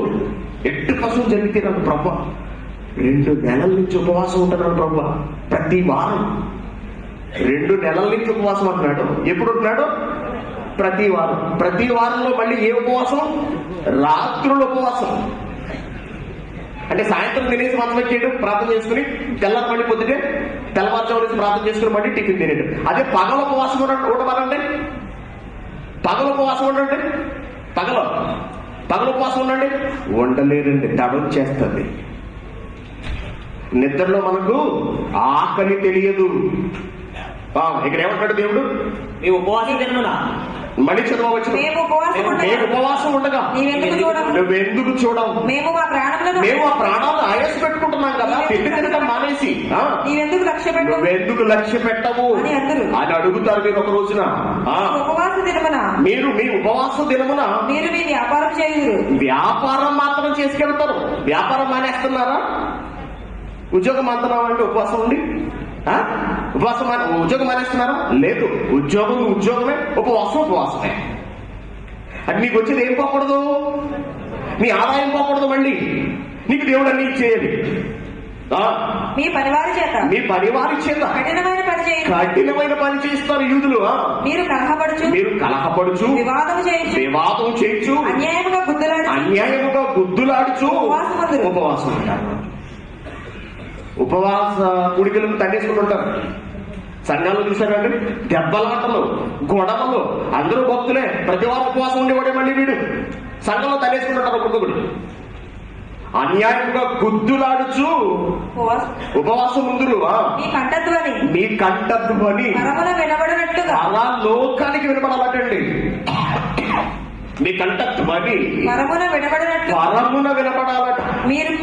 నిజంగా వినపడుతుందండి అంత దూరం. అసలు మనం న్యాయంగా దేవుడిని అడుగుదాం. మనం ఇక్కడ అరిస్తే పర్లేదండి, వినపడతండి. కానీ మనం ఇక్కడ మాట్లాడితే ఎక్కడ వినపడుతుంది తెలుసా అండి? పరలోకంలో వినపడుతుంది. నువ్వు ఇక్కడ దేవుని కొరకు మాట్లాడే ప్రతి మాట ఎక్కడ వినపడుతుందో తెలుసా అండి? పరలోకంలో దేవుడు వింటుంటాడు. మీ కంఠధ్వని పరమున వినబడేటట్టుగా మీరిప్పుడు ఉపవాసం అంటే కంఠధ్వని పరమున వినబడే ఉపవాసం ఒకటి ఉందా? అట్టి ఉపవాసము నాకు అనుకూలమా? వచ్చేసి చూసారండి పాయింట్. అంటే ఈ రోజున ఈ ప్రజలు ప్రాణాన్ని ఆయాసపరుచుకుంటూ తిండి తినటం మానేసి, నీళ్లు తాగటం మానేసి చేస్తున్న ఉపవాసాలు దేవునికి అనుకూలమైనవి కావు. అట్టి ఉపవాసము నాకు అనుకూలమా? మనుషులు తన ప్రాణాన్ని ఆయాసపరుచుకోవలసిన విధానము, బాధపరుచుకోవలసిన విధానము దినము ఇలాగైనా మీరు చేసిన ఉపవాసం? తిండి తినటం మానేసేటు, నీళ్లు తాగటం మానేసేటు ఉపవాసం మీరు అనుకుంటున్నారా? ఇదా ఉపవాసం అంటే? ఒకడు జమ్ము వలె తల వంచుకుని నిద్రలాగానే ఒకడు జమ్ము వలె తల వంచుకుని గోనె పట్ట కట్టుకొని ఎన్నికలు పోయి పడుతుంది కానీ అయిపోతుంది, పంపించేస్తాం. ఒకడు జమ్ము వలె తల వంచుకుని గోనె పట్ట కట్టుకుని బూడిద పరుచుకుని కూర్చోవడం ఉపవాసమా? వాళ్ళు అప్పట్లో యూదులు గోనె పట్ట కట్టుకుని బూడిదలు కూర్చునేవారు. మనం ఎక్కడ కూర్చుంటాము? మనం నేల మీద కూర్చుని కింద బూడిద వేసుకోవట్లేదు అంతే. చాపలు వేసుకుని మనం కూర్చుంటున్నాం. అట్టి ఉపవాసము యెహోవాకు ప్రీతికరమని మీరు కానీ అనుకుంటున్నారా? చూసారండి నిజాలు ఎలా బయటపడుతున్నాయో. ఈ రోజు ఈ ప్రపంచ క్రైస్తవులు చేస్తున్న ఉపవాసం దేవునికి ఇష్టమైనది కాదు. దేవుడు మెచ్చే ఉపవాసం కాదు. ఇలా చేయమని దేవుడు చెప్పలేదు. అది నీకు అనుకూలం కాబట్టి నువ్వు చేసుకెళ్ళిపోతున్నావు. అట్టి ఉపవాసము అట్టి ఉపవాసము యెహోవాకు ప్రీతికరమనగా ఇష్టమైనదని మీరు అనుకుంటున్నారా? అబ్బో మా ఆవిడ ఉపవాసాలండి, చాలా భక్తురాలండి, చాలా ఉపవాసాలు, చాలా భక్తిగా ఉంటుంది అన్నాడు ఒకడు నా దగ్గరికి వచ్చి. అబ్బా అనుకున్నాను, అంత భక్తి అన్నమాట. అట్టి అట్టి ఉపవాసము, అలాంటి ఉపవాసం నువ్వు తిండి తిట్టం మానేసి నీ ఇంట్లో కూర్చుని మొక్కలు తీసి ప్రార్థన చేస్తే నాకు ఉరిగేది ఏమిటి అంటున్నాడు. అంతే కదండి, అంతే కదా. జీతం పెంచట్లేదు, జీతం పెంచట్లేదు. మనం ఉద్యోగం మానేసి ఇంట్లో కూర్చుని జీతం పెంచకపోతే నేను రాను కోవా తీసినానట్లేదు. తీసి పెట్టుకోకుండా లక్షల మంది బయట ఉద్యోగాలు లేక ఇలాంటి చెత్త డ్రామాలు మా దగ్గర చెల్లవు. జయలలిత ప్రభుత్వంలో ఒకసారి ప్రభుత్వాన్ని లొంగదీయాలని ప్రభుత్వ ఉద్యోగులు ఆకస్మిక సమ్మెకు దిగారండి. లక్షల మంది ఒక్కసారిగా ప్రభుత్వ వ్యవస్థ స్తంభించిపోయింది ఒక్కసారిగా అండి. ప్రభుత్వం ఏం చేస్తారు అలాంటి పరిస్థితుల్లో? ఎంత పెద్ద డిమాండ్ అయినా సరే ప్రభుత్వం దిగొస్తుందండి అలాగా. అయితే జయలలిత ఏం చేసిందో తెలుసా అండి? ఎస్మా అనే ఒక చట్టం ఉంటుందండి. ఎస్మా, దాని అబ్రివేషన్ నేను మర్చిపోయాను. ఎస్మా ఆ చట్టాన్ని ప్రయోగించి ఎంతమంది అయితే సమ్మె చేశారో అంతమందిని ఉద్యోగం చేసిందండి. ఇమ్మీడియట్ గా అదే నోటిఫికేషన్, ఉద్యోగానికి మనుషులు కావాలని కొత్త వాళ్ళు ఆహ్వానించిందండి. లక్షల దరఖాస్తులు వచ్చేసాయి. అంతే, అప్పటి వరకు ఎందుకు దిగిరాదు జయలలిత ప్రభుత్వం అనుకున్న వీళ్ళు ముసలోళ్ళు రాష్ట్ర ఉద్యోగ సంఘ అధ్యక్షులు ఏడుపులన్నీ ఒక్కొక్కడు ఆడదానిలాగా, అమ్మా మమ్మల్ని క్షమించండి, మా జీవితాలు సర్వనాశనం అయిపోతాయి, మా పిల్లలు రోడ్డున పడిపోతారు, మా కుటుంబాలు మట్టి కొట్టుకుపోతాయి, మమ్మల్ని క్షమించండి, నేను ఇంకెప్పుడు సమ్మెలు చెయ్యం. వాళ్ళ దగ్గర రాతపూర్వకమైన ఆహారం తీసుకున్న తర్వాతే మళ్ళీ వాళ్ళ ఉద్యోగం తీసుకున్నారు. ఆ దెబ్బతో తిరిగి వాళ్ళ జైలుకి మళ్ళీ ఒకటి లేదండి. దేవుడు పిల్లలారా, అంటే అలా చేస్తే దేవుడు దిగుచ్చేస్తాడు అనుకుంటున్నారా? అట్టి ఉపవాసము యెహోవాకు ఇష్టమైందని మీరు అనుకుంటున్నారేమో. కాదంటున్నాడు. కాదు, చూడండి సబ్జెక్ట్ లోకి వస్తున్నాడు దేవుడు. చివరి పాయింట్ ఏంటి మన సెమినార్ లో? ఏమిటా పాయింట్? దేవుడు చెయ్యమన్న ఉపవాసం ఇదేనా అంటే, దేవుడు చెయ్యమన్న ఉపవాసం ఒకటి ఉందా? ఈ ఉపవాసం దేవునికి ఇష్టం లేదు, అవునా? ఈ ఉపవాసం దేవునికి ఇష్టం లేదు. మరి దేవుడు చెయ్యమన్న ఉపవాసం ఉందా? మరి నీకు ఇష్టమైన ఉపవాసం ఏది ప్రభువా అని దేవుడిని అడిగామనుకోండి. మరి నీకు ఇష్టమైన ఉపవాసం ఏమిటి తండ్రి అని అడిగామనుకోండి. చెబుతున్నాడు, ఏం చెప్తున్నాడు చూడండి. దుర్మార్గులు కట్టిన కట్లు విప్పాలి, కాడిమాను మోకులు తీయాలి, బాధింపబడిన వారిని విడిపించాలి, ప్రతి కాడిని విరగొట్టడం నేను ఏర్పరచుకున్న ఉపవాసం కదా అన్నాడు. అంటే దేవుడు ఉపవాసం అనుకుంటున్న ఒకటి ఉంది, అవునా? ఉపవాసంగా దేవుడు ఏర్పాటు చేసుకున్నది ఒకటి ఉంది. అదేంటో ప్రపంచ ప్రజలు గుర్తించక, దేవుడు చెయ్యమన్నట్టుగా ఉపవాసం చెయ్యక, తమకు నచ్చినట్టుగా తిండి తినటం మానేసి, తాగటం మానేసి దేవుడే తమ ప్రార్థనలతో విసిగిస్తున్నారు, విసిగిపోతున్నాడు దేవుడు. ఇది కాదు నాకు అవసరమైన ఉపవాసం. ఏమంటున్నాడు? దుర్మార్గుడు కట్టిన కట్లు విప్పాలి. దుర్మార్గుడు కట్టిన కట్లు అంటే ఏమిటంటే, సైపోయి ముగించుకుందాం. దుర్మార్గుడు కట్టిన కట్లు అంటే ఏమిటంటే, ఏం కట్టేశాడు దుర్మార్గుడు? ఏం కట్టాడు దుర్మార్గుడు? దుర్మార్గుడు అంటే ఎవరు? సాతాను బంధించాడు, కట్టాడటండి, కట్టేశాడట. దుర్మార్గుడు కట్టిన కట్లు విప్పటం. కాడి అంటే ఏంటండి? కాడంటే ఏమిటండి? కాడెట్లు అంటారు. అంటే కాడెట్లు అంటే ఏంటండి? కాడి ఉంటుంది కదా, ఏమంటారు దాన్ని? బండెట్లు అంటారు. వాటిని కాడెట్లు అంటారు. అంటే బరువును లాగగలిగే ఎడ్లు. కాడి అంటే బరువు అని అర్థం అండి. బరువు.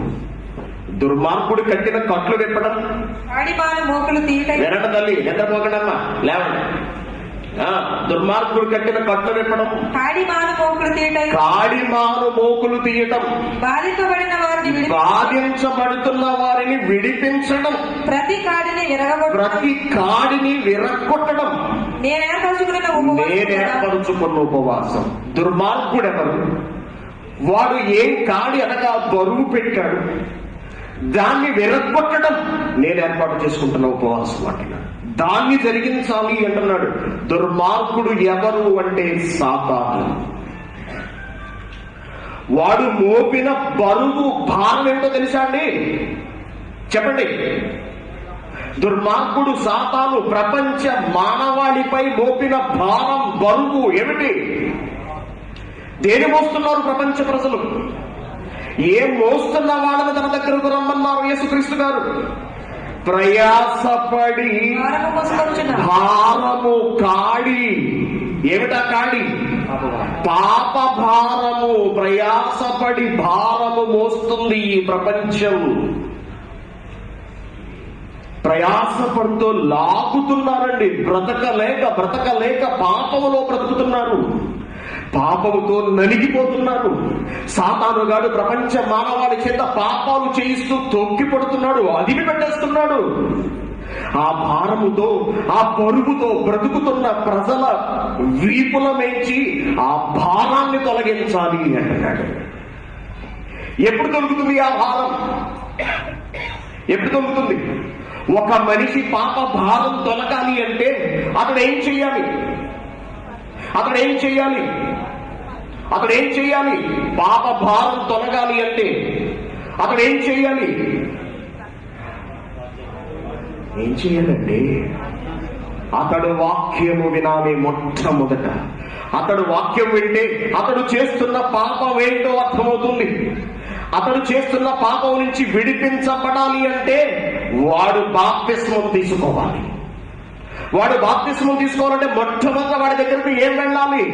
సువార్త. అప్పుడు పాప భారం మోస్తున్న వారి నుంచి ఆ పాపం విరగొట్టబడుతుంది. అదండి దేవుడు ఆశపడుతున్న ఉపవాసం. మళ్ళీ చదవం ఒకసారి. దుర్మార్గుడు కట్టిన కట్లు విప్పాలి. కట్టేశాడు ప్రపంచాన్ని, పాప భారంతో కట్టేశాడండి. కాడి మాను మోకులు బరువు పెట్టేశాడండి ప్రతి ఒక్కడి మీద. సాతానుడు ప్రతి ఒక్కడి చేత తప్పు చేయిస్తున్నాడు. బాధించబడుతుంది ప్రపంచ మానవాళి అంతా. పాపము చే బాధించబడుతున్నప్పుడు అలా బాధించబడుతున్న వారిని విడిపించుటయు, ప్రతి మనిషి మీద ఉన్న పాపం అనే కాడిని విరగొట్టయు నేను ఏర్పరచుకున్న ఉపవాసం కదా. ఏమండి? మామూలు ఉపవాసాలు చేస్తున్న వాళ్ళు చేతులెత్తండి ఒకసారి. అయ్యో, నేను ఈ ప్రశ్న ముందట మర్చిపోయింది. మామూలుగా ఉపవాసాలు చేస్తాం, గుండెల మీద చేసుకుని ఉపవాసం చేస్తున్నా మీరు చేయట్లేదు అన్నట్టుగా అమాయకుల్లాగా చేతులు ఎత్తకుండా ఉండకండి. మీరు దేవుని సన్నిధిలో దేవుడి వాక్యం ప్రకటించబడుతున్న స్థలంలో ఎత్తండి, చేతులు ఎత్తండి. తక్కువ మందేనా? సిగ్గుపడుతున్నారా? ఎత్తుతున్నారు. Okay, very good. ఇంచుమించు అందరూ చేస్తున్న వాళ్ళు. ఎందుకంటే తెలియదు కాబట్టి నేనే తప్పుగా సరిపోతున్నాను. తప్పుగా నేనే మిమ్మల్ని వెలికి చూపించాలనట్లేదు, మనకు తెలియదు. ఓకేనా? తెలియదు కాబట్టి చేస్తున్నాను. మరి దేవుడు ఏర్పరచుకున్న ఉపవాసాన్ని ఆచరిస్తున్నారా? ఇప్పుడు ఆ ఉపవాసం చేస్తున్నావు కదా, మరి ఈ ఉపవాసం చేస్తున్నావా? అంటే సువార్తను ప్రకటిస్తున్నావా? సువార్తను అందిస్తున్నావా సమాజానికి? ప్రపంచం తన భుజం మీద ఉన్న కాడిని విరగొట్టే ప్రయత్నం చేస్తున్నారా క్రైస్తవులు ఎవరైనా? తిండి తినడం మానేసి, తాగటం మాని, మోకాళ్ళ ప్రార్థనల పేరుతో, ఉపవాస ప్రార్థనల పేరుతో దేవుడిని అడుగుకుంటున్నారా? ఏం చేస్తున్నావు? దేవుడికి ఇష్టమైన ఉపవాసం ఇది కాదు. సువార్త ప్రకటించడం ఉపవాసం. సువార్త ప్రకటించడం ఉపవాసం ఎలా అవుతుందండి? అంతే కదా. నేనున్నాను, పాపంలో బ్రతికిన వాడని. పాపం నుంచి నేను బయటకు వచ్చాను. ఓకేనా? ఎప్పుడు బయటకు వచ్చాను? ఎప్పుడైతే బాప్తిస్మం తీసుకున్నానో అప్పటి నుంచి పాపం నుంచి బయటకు వస్తాను మనం. Very good. నేను పాపం నుంచి బయటికి రావడానికి కారణం ఏంటో తెలుసా అండి? నేను విన్న వాక్యము పాప భారం నుంచి నన్ను విడుదల చేసింది. అదే కదండి, మనమందరం బాప్తిస్మం తీసుకుంటున్నాం అంటే పాప భారం నుంచి బయటకు వస్తున్నాం మనం. అంటే ప్రపంచంలో ఉన్న ప్రతి మనిషి పాపం అనే ఈ భారం నుంచి బయటకు రావాలంటే ప్రతి ఒక్కడి దగ్గరకు ఏం వెళ్ళాలి? వాక్యం, సువార్త వెళ్ళాలి. వాక్యం వెళ్ళాలి. మరి పంపిస్తున్నారా? వాక్యాన్ని తీసుకెళ్తున్నారా?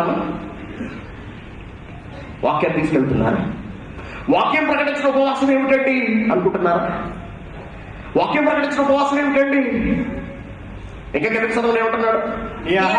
నీ ఆహారము అంటగురిన వారికి పెట్టుటయు నీ రక్త సంబంధికి ఆపో. నీ ఆహారము ఆకలి కొనిన వారికి పెట్టుటయు ఉపవాసం. ఉపవాసం ఉంది. ఆ రోజు వంట లేదు. వంట లేదంటే మనకేంటి ఫాయిదా? ఆదా అయిపోయింది కదా, అవునా? ఇక్కడ మనం వంట చేసుకోవడం మానేస్తాం, సంఘంలోకి వెళ్ళిపోతాం. అక్కడ ఆడు తెల్లారిన తర్వాత టిఫిన్ ఏదో పెట్టేస్తాడు. అంటే ఈ రాత్రికి భోజనం కలిసి వచ్చింది నీకు, తెల్లవారి టిఫిన్ కలిసి వచ్చింది, అంటే నీకు డబ్బులు మిగిలిపోతున్నాయి. అవునండి కదా. నిన్న మనోడు బాంబులు మంచి పడితే పర్వాలేదు, ఎక్కడ కొత్తగా సంఘం ప్రతిరోజు భోజనాలు అంటే ఆశ్చర్యపోయినాను. ప్రతిరోజు భోజనాల? మా సంఘంలో 2 వారాలకు ఒకసారి టీ ఇవ్వడానికే కష్టం మాకు. టీ నీళ్ళండి, టీ నీళ్ళు. ప్రతిరోజు భోజనమా? అంటే వీడు వంట చేసుకోవాల్సిన అవసరం లేదన్నమాట. సంఘంలో ఎవడనో సంఘమే పోషించేస్తుంది. చూసారండి, మనుషులను బంధించడానికి ఎలాంటి. మా సంఘానికి పెద్దగా జనం ఎవరు కారణం ఏంటంటే మా దగ్గర భోజనం కైతాల్లో ఎవరు చాలా తక్కువ మంది వస్తారు. కారణం ఏంటంటే కైతాల్లో వాళ్ళందరికీ భోజనాలు అలవాటు అంటండి. భోజనం పెడితే చాలు వచ్చేస్తాడు.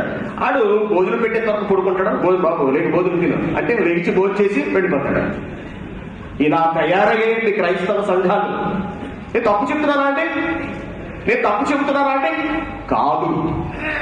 మరి సువార్త ప్రకటించిన ఉపవాసం ఎలా అవుతుంది? నీకున్న ఆహారం పక్కోడికి పెట్టు. నువ్వు తిన్నప్పుడు ఆకలి బిల్లు వారికి పెట్టారా? పెడుతున్నారా అంటే పెడుతున్నారు. ఒక పక్కన ఉపవాసం జరుగుతుంటారు, ఇక్కడ వంటలు గుమ్మగుమ్మలు ఆడిపోతుంటాయి. ఇంకేం చేస్తారు ఈ ఉపవాసం? నీ రక్త సంబంధికి ముఖము తప్పిపోకుండా ముఖం వాడేదైనా ఎదటోడు అవసరంలో ఉన్నాడు అనుకోండి, ముఖం తిప్పుకుంటాం మనం. నువ్వు మళ్ళీ పెద్ద ఉపవాసం చేసే మనగాడివి. దిక్కుమాలిన పేదలకు నీ ఇంట చేర్చుకుంటాయు. వస్త్రహీనుడు నీకు కనిపించిన ఎడల వానికి వస్త్రములిచ్చుటయు ఇదే కదా నాకిష్టమైన ఉపవాసము. అక్కడ దేవుని నాకు ప్రీతికరమైన ఉపవాసము అన్నాడు, నాకు ఇష్టమైన ఉపవాసము అంటున్నాడు. అంటే వస్త్రాలు లేని వాడికి వస్త్రాలు ఇస్తే అది దేవునికి సంతోషమా? భోజనం లేని వాడికి భోజనం పెడితే దేవునికి సంతోషమా? ఇది ఉపవాసం ఎలా అవుతుందండి? అసలు ఉపవాసం అంటే ఏమిటి? ప్రాణాన్ని ఆయాసపరుచుకోవడం, అవునా? ప్రాణాన్ని ఆయాసపరుచుకోవడం. Very good. దేవునికి ఇష్టమైన ఉపవాసం ఏదన్నాడు? కాడిమాను మోకులు తీయటం, ప్రతి కాడిని విరగొట్టడం. అనగా పాప భారంలో ఉన్న ప్రతి మనిషిపై నుంచి ఆ పాపాన్ని తీసివేయటం. దీనికి అవసరమైనది సువార్త. ఈ సువార్త ప్రకటనలో నీ దగ్గర ఉన్న ఆహారాన్ని మరొకడికి పెట్టు. ఏ ఆహారం? జీవాహారం మరొకడికి పెట్టు. నీ రక్త సంబంధులు ప్రపంచ ప్రజలందరూ నువ్వు వాక్యం తెలుసుకున్నావా? వాడి వైపు నుంచి నీ ముఖాన్ని తిప్పుకోకు. ప్రతి కాడి మానును విరగొట్టే క్రమంలో వాక్యాన్ని చేత పట్టుకుని నువ్వు సమాజంలోనికి వెళుతున్నప్పుడు నీకున్న సమస్తాన్ని దేవుని కొరకు ధారపోయి అంటున్నాడు దేవుడు. నీ చేతికి వాచి లేదు, వాచి పెట్టుకుంటే బాగుందనిపిస్తుంది నీకు. లేదా నీ చేతికి బ్రాస్లెట్ లేదు, బ్రాస్లెట్ పెట్టుకుంటే బాగుందనిపిస్తుంది. ఇప్పుడు నీ చేతికి ఉపవాసం ఇవ్వాలి. ఎలాగో తెలుసా? నువ్వు పెట్టుకుంటున్న బ్రాసలు కొనుక్కోవాలనుకుంటున్న బ్రాస్లెట్ కొనుక్కోకుండా ఆ డబ్బుతో దేవుని పనిని జరిగించు. అది నువ్వు నీ చేతికి ఇస్తున్న ఉపవాసం. నీ కాళ్ళకు మంచి షూ వేసుకోవాలనుకుంటున్నావు, ఎప్పటి నుంచో 20-30 దినాలు పెట్టి షూ కొనుక్కోవాలనుకుంటున్నావు, అవునా? ఆ షూ కొనుక్కోకుండా నువ్వు సాధారణమైన చెప్పులతో బ్రతుకుతూ ఆ ధనాన్ని సువార్త ప్రకటన నిమిత్తం ఖర్చు పెట్టు. అది నీ కాళ్లకు ఇస్తున్న ఉపవాసం. నీ కంటిని దేవుని జ్ఞానం చూడటం కొరకు, చదవటం కొరకు ఉపయోగించు. కళ్ళు చదవని అంటున్నా, నిద్ర వస్తున్నా బలవంతంగా నీ కంటి చేత వాక్యం చదివించు. అది నువ్వు నీ కంటి చేత చేయిస్తున్న ఉపవాసం. ఇలా నీలో ఉన్న ప్రతి అవయవానికి ఉన్న అవసరాలను తగ్గించి, తద్వారా మిగిలిన ధనాన్ని దేవుని కొరకు, లేదా నీ శరీర కష్టాన్ని, నీ చేతుల పనిని, నీ కాళ్ళ పనిని, నీ జీవితాన్ని, నీ శరీరాన్ని, నీ ఆరోగ్యాన్ని, సమస్తాన్ని దేవుని కొరకు ఉపయోగిస్తున్నప్పుడు మొత్తం నీ శరీరం అంతా ఉపవాసం చేస్తూ ఉంటుంది. అలా జరుగుతున్నప్పుడు ఇదే లక్ష్యంతో నువ్వు సువార్తను నిన్ను నువ్వు తగ్గించుకుని, నీ అవసరాలు మానుకుని, నీ సంపదనంతగా నీ దేవుడి కొరకు ఖర్చు పెట్టినప్పుడు, నీ సుఖాన్ని నువ్వు త్యాగం చేసినప్పుడు, నీ జీవితానికి నువ్వు ఇస్తున్న ఉపవాసం. దేవుని పని నిమిత్తం అవసరమైతే కుటుంబాన్ని సహితము పక్కన పెట్టినప్పుడు నువ్వు నీ జీవితానికి ఇస్తున్న ఉపవాసం అది. దేవుని పిల్లలా, ఈ ఉపవాసం ఆచరించమని చెబుతున్నాడు దేవుడు. ఇలా ఉపవాసం ఆచరిస్తూ ప్రపంచ ప్రజలలోనికి వాక్యాన్ని తీసుకువెళ్ళు. అది నేను మెచ్చిన ఉపవాసము. అలాంటి ఉపవాసం నాకు ఇష్టం. అంతేగాని నువ్వు తిండి తినడం మానేసి, నీళ్లు తాగటం మానేసి, నీ అవసరాల కొరకు అహో దేవుడా అని దేవుడి పాదాల దగ్గర పడి ఏడుస్తూ కూర్చుంటే, దేవుడు చెయ్యమని ఉపవాసాన్ని విడిచిపెట్టి దేవుడికి ఇష్టము లేని ఉపవాసాన్ని ఆచరిస్తూ ఆయన ఆగ్రహానికి గురవుతున్నారేమో ఆలోచించుకోండి. ఒకసారి. దేవుని పిల్లలారా, ఉపవాసం అంటే తిండి తినటం మానేయటం కాదు, నీళ్లు త్రాగటం మానేసేయటం కాదండి. దేవుని పనిలో తినటానికి నీకు లేకపోవటం ఉపవాసం. ఉండి మానేసేయటం కాదు, సమస్తాన్ని దేవుని కొరకు త్యాగం చేసి చివరకు పట్టడన్నం కూడా దొరకని పరిస్థితుల్లో పస్తులుంటారు చూశారు. అదండి ఉపవాసం అంటే.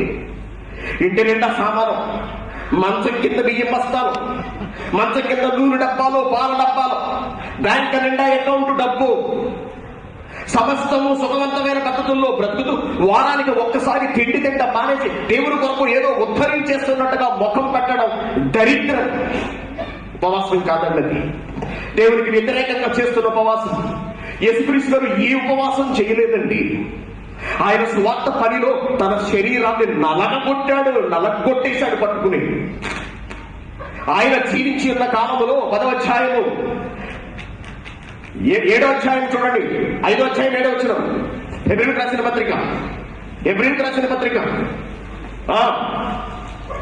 క్రీస్తు శరీరధారి అయిన దినములలో మహారోదనముతోను కన్నీళ్లతోను. దేనికి రోదన, దేనికి కన్నీళ్లు? యేసుక్రీస్తు గారికి. ఎందుకు 40 రోజులు అక్కడ తిండి లేకుండా ఉన్నాడు? అవసరాలు తీర్చమనా? అక్కమ్మ దగ్గరికి వచ్చిందనా? పిల్ల పెళ్ళుందనా? జీతం పెంచట్లేదనా? దేని నిమిత్తం యేసుక్రీస్తు గారు తిండి తినడం మానేసి ఉన్నారు అక్కడ? జీవితాన్ని దేవుని కొరకు అర్పించడానికి వచ్చినవాడు, సువార్త అనే భారాన్ని మోస్తూ ఈ లోకంలోనికి వచ్చినవాడు, అనేక మందిని, ప్రపంచ ప్రజలను, రాబోయే కోట్ల మంది ప్రజలను దేవుని దగ్గరికి నడిపించాలి అనే మహా సంకల్పంతో వచ్చినవాడు. దాని కొరకు అహోరాత్రులు శ్రమించాడండి. అహోరాత్రులు శ్రమ. పగలంతా తిరిగి సువార్తను ప్రకటించడం, రాత్రి ఎక్కడో తలదాల్చుకోవడం, పడుకోవడం. జీవితం అంతా ఘోరమైన కష్టాన్ని అనుభవించాడండి. తన శరీరాన్ని అంతటికీ ఉపవాసం ఇచ్చాడు. ఏ అవయవానికి విశ్రాంతినివ్వలేదు. ఏ అవయవానికి.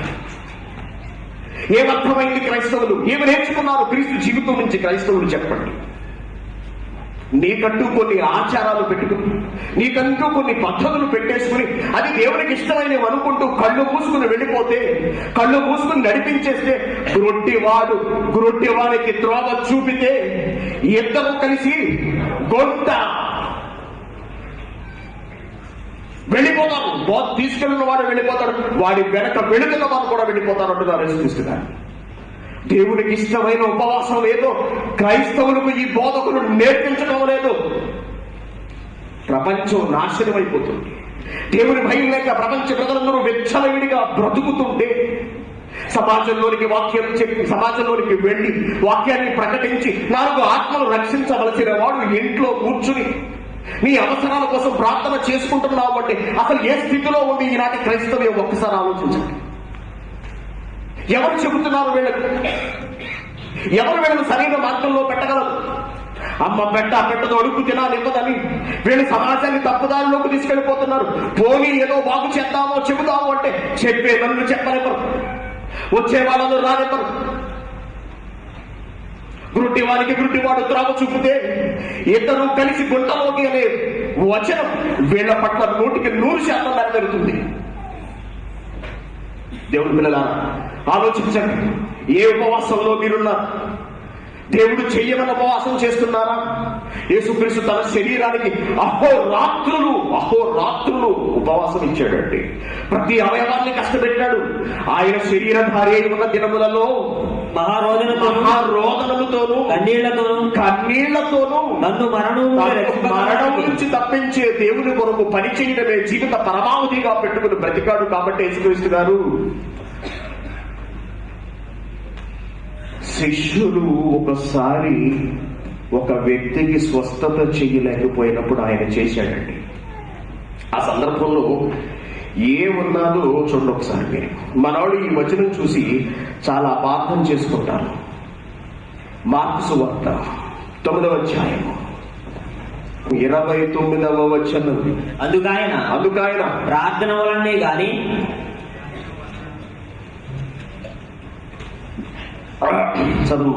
అందుకాయన ప్రార్థన వలనే గాని మరి దేని వలనైనను ఒక దయ్యం పట్టింది ఒక వ్యక్తికి. ఆ కాలంలో, ఈ కాలంలో కాదండి, ఆ కాలంలో దయ్యం పట్టింది. శిష్యులు ఎవరో వదిలించలేకపోయారు. కేసు యేసుక్రీస్తు గారి దగ్గరికి వచ్చింది. మీ వాళ్ళు చేతులు ఎత్తేసారు, ఏం అవట్లేదని. అప్పుడు యేసుక్రీస్తు గారు స్వస్థపరుస్తాడు, ఆ దయ్యాన్ని వెళ్ళగొడతాడు. ఆ సందర్భంలో ఒక మాట అంటున్నారు యేసుక్రీస్తు గారు, చూడండి. ఆయన ఇంటిలోనికి వెళ్ళిన తర్వాత ఆయన ఇంటిలోనికి వెళ్ళిన ఆయన శిష్యులు మేమెందుకు ఆ దయ్యాన్ని వెళ్ళగొట్టలేకపోయాము ఏకాంతమని ఆయన అడిగిరి. సింగిల్ గా పక్కకి ఆయన ఒంటరిగా ఉన్నప్పుడు అడిగారంట, ఎందుకు మా వల్ల ఇది జరగలేదు అని. అందుకైన ప్రార్థన వలననే గాని అనే ఒక పదం అక్కడ వేసి ఫుట్ నోట్ లో ఒక విషయం రాశారు, చూడండి. ఉపవాసము వలననే అంటే యేసుక్రీస్తు గారు ఉపవాసం ఉండి ప్రార్థన చేశాడు కాబట్టి దెయ్యాన్ని వెళ్ళగొట్టాడంటే యేసుక్రీస్తు గారు కూడా ఉపవాసం ఉన్నారు కదా. ఎందుకున్నారు యేసుక్రీస్తు గారు ఉపవాసం? ఎందుకున్నాడండి? 40 రోజులు అరణ్యంలో ఎందుకున్నాడు చెప్పండి న్యాయంగా. దేనికి వెళ్ళాడు అరణ్యానికి? దేనికండి? అపవాది చేత శోధింపబడుటక, ఉపవాసం చేయుటక. మరి ఈయన చేస్తున్న ఉపవాసం ఏది? ఉపవాసం ఉంటే తప్ప ఇలాంటివి జరగబడుతున్నప్పుడు ఏమిటి యేసుక్రీస్తు గారు చేస్తున్న ఉపవాసం? తిండి తినటం మానేసి చేస్తున్న ఉపవాసమా? కాదండి. దేవుడు చెయ్యమన్న ఉపవాసాన్ని పట్టుదలతో పటిష్టంగా జరిగిస్తున్నారు యేసుక్రీస్తు గారు. ఉధృతంగా జరిగిస్తున్న కాలం అది. తన శరీరాన్ని, యావత్ శరీరాన్ని ఉపవాసం ఉంచుతూ దేవుని కొరకు ప్రయాసపడుతున్న కాలం ఇది. శిష్యులలో అప్పటికి ఇంకా అంత కమిట్మెంట్ రాలేదండి దేవుని పట్ల. వాళ్ళే యేసుక్రీస్తు చనిపోయి తిరిగి లేచాడంటేనే నమ్మలేదండి. ఈ ఉపవాసం నేను చేస్తున్నాను కాబట్టి నా వల్ల ఇది జరిగింది. నేను చేసిన ఉపవాసం ఇంకా మీరు చెయ్యట్లేదు కాబట్టే మీ వల్ల ఇది జరగలేదు. ఇక్కడ ఉపవాసం అనగానే యేసుక్రీస్తు గారు చేసిన ఉపవాసం మనలా తిండి తినటం, నీళ్లు తాగటం మానేసేయడం అనుకున్నారండి ఈ క్రైస్తవ ప్రపంచం. అంటే తాము చేస్తున్న దాన్ని సమర్థించుకోవడానికి ఈ వచనాన్ని చూపిస్తున్నారే తప్పించి క్రీస్తు చేసిన ఉపవాసం అసలు ఏమిటన్నది ఎవరు ఆలోచించలేదు. దేవుని పిల్లలారా, తినటం త్రాగటం మాకి ప్రార్థించుట ఉపవాసం కాదండి. అలా చేయమని చెప్పాడండి దేవుడు. అది నాకు ఇష్టమైన ఉపవాసము అన్నాడా? అనలేదు. ఏది తనకిష్టమైన ఉపవాసం అన్నాడు? ఆకలి పెడతాయి. ఇంకా కాడిమాను రోగులు తీయడము, దుర్మార్గుడు సాతానుడు కట్టిన కట్లు విప్పడం, బాధింపబడిన వారిని విడిపించాలి అంటే ఒక వ్యక్తి పాప జీవితం నుంచి, పాప భావం నుంచి బయటకు రావాలి అంటే ఆ వ్యక్తికి కావాల్సింది సువార్త. అందుకే మీరు సర్వలోకమునకు వెళ్ళి సువార్తను సర్వ సృష్టికి ప్రకటించండి అని ఎందుకు యేసుక్రీస్తు ఈ మాట చెప్పాడు ప్రపంచ క్రైస్తవులు ఎప్పుడూ ఆలోచించలేదు. ఎప్పుడు దేవుడి పిల్లలారా ఆలోచించండి. దేవునికి ఇష్టమైన ఉపవాసము ఆత్మలను రక్షించటం. అంతే కదండి. మీ కొడుకుకి ఒంట్లో బాలేదు, ఒక తల్లి ఉంది, ఇద్దరు కొడుకులు ఉన్నారు. ఒకడు ఒంట్లో బాలేదు, వీడు అర్జెంట్గా హాస్పిటల్ తీసుకెళ్ళాలి. మరి హాస్పిటల్ తీసుకెళ్తా, వాడు పోయేలా ఉన్నాడు, నేనే వెళ్ళలేను. లేదమ్మా నేను ఉపవాసం చేస్తున్నాను, వాడి కోసం నేను ఉపవాస ప్రార్థన చేస్తాను. ఓసిని ఉపవాస ప్రార్థన మండ. వాడి ప్రాణం పోయేలా ముందు అర్జెంట్గా వాడికి ఏం కావాలి? వైద్యం కావాలి. తీసుకెళ్ళి హాస్పిటల్కి. లేదు నేను ఉపవాసం ఉన్నా, నేను వెళ్ళను. ఎలా ఉంటుందండి? ఇక్కడ నీ ఉపవాసం ముఖ్యమా, అక్కడ వాడి ప్రాణం ముఖ్యమా? నువ్వు చేయవలసింది ఏమిటి వెంటనే వాడికి వైద్యం అందించటం. అది సరైన నిర్ణయం. ప్రపంచ ప్రజలందరూ పాపం అనే భయంకరమైన పరిస్థితులను బ్రతుకుతున్నప్పుడు ఏ క్షణాన వాళ్ళు ప్రాణం పోతుందో తెలియదు. ప్రాణం పోయిన వెంటనే నరకానికి వెళ్ళిపోతారు. కాబట్టి వాళ్ళు ప్రమాదంలో ఉన్నారు. ప్రమాదంలో ఉన్న వ్యక్తికి తక్షణమే వైద్యం అందించడం ఎంత అవసరమో, ఆత్మ నరకానికి వెళ్ళిపోవడానికి సిద్ధపడుతున్న వ్యక్తికి వాక్యం అందించడం కూడా అంతే అవసరం.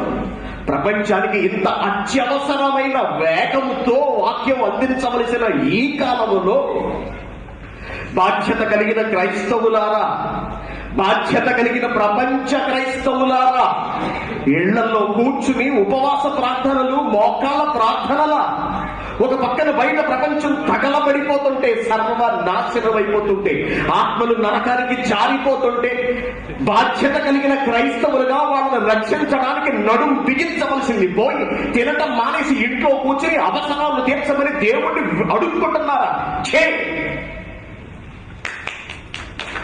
అవసరం లేదు నాకు ఇలాంటి వాడు అంటున్నాడు దేవుడు. మీ మొహం నాకు చూపించకండి. ప్రభువా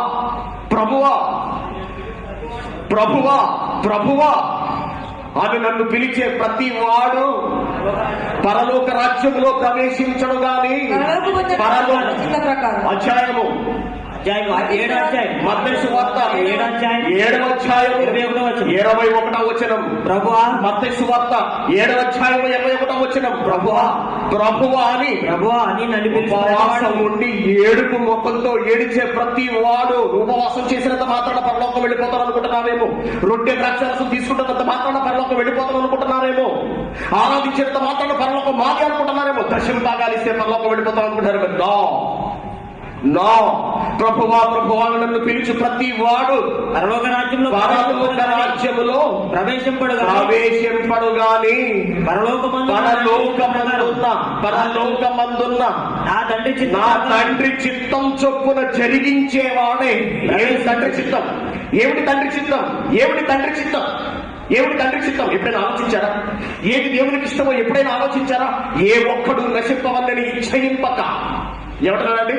పేతురు గారు రాసిన 2వ పత్రిక 3వ అధ్యాయము 9వ వచనం. కొందరు ఆలస్యమని ఎంచుకున్నట్లు ప్రభు తన వాగ్దానం గూర్చి ఆలస్యం చేసేవాడు కాదు గాని ఎప్పుడు నశించకూడదు. ప్రపంచంలో ప్రతి ఒక్కడూ తన దగ్గరకు రావాలి. ఏ ఒక్కడు నశింపవాలని ఇచ్చయింపక అందరూ మారు మనస్సు పొందాలని దేవుడు కోరుకుంటున్నాడు. ఒక వ్యక్తి మారు మనస్సు పొందాలి అంటే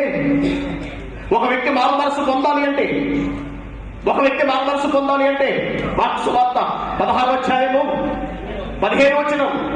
మీరు సర్వలోకమునకు వెళ్ళి సర్వ సృష్టికి సువార్తను ప్రకటించండి. నమ్మి మారు మనస్సు పొంది బాప్తిస్మం పొందిన వాడు రక్షింపబడతాడు, నమ్మని వారికి శిక్ష విధించబడుతుంది. ఎంత బాధ్యత ఉందో చూడండి. ఎన్ని కోరికలు, ఎన్ని చిత్తాలు దేవుని మనస్సులలో, గుండెలలో చోటు చేసుకుని ఉంటే వీటిని ఏమాత్రం పట్టించుకొని క్రైస్తవులు తిండి తినడం మానేసి దేవుణ్ణి అడుక్కుంటున్నారా? దరిద్రం.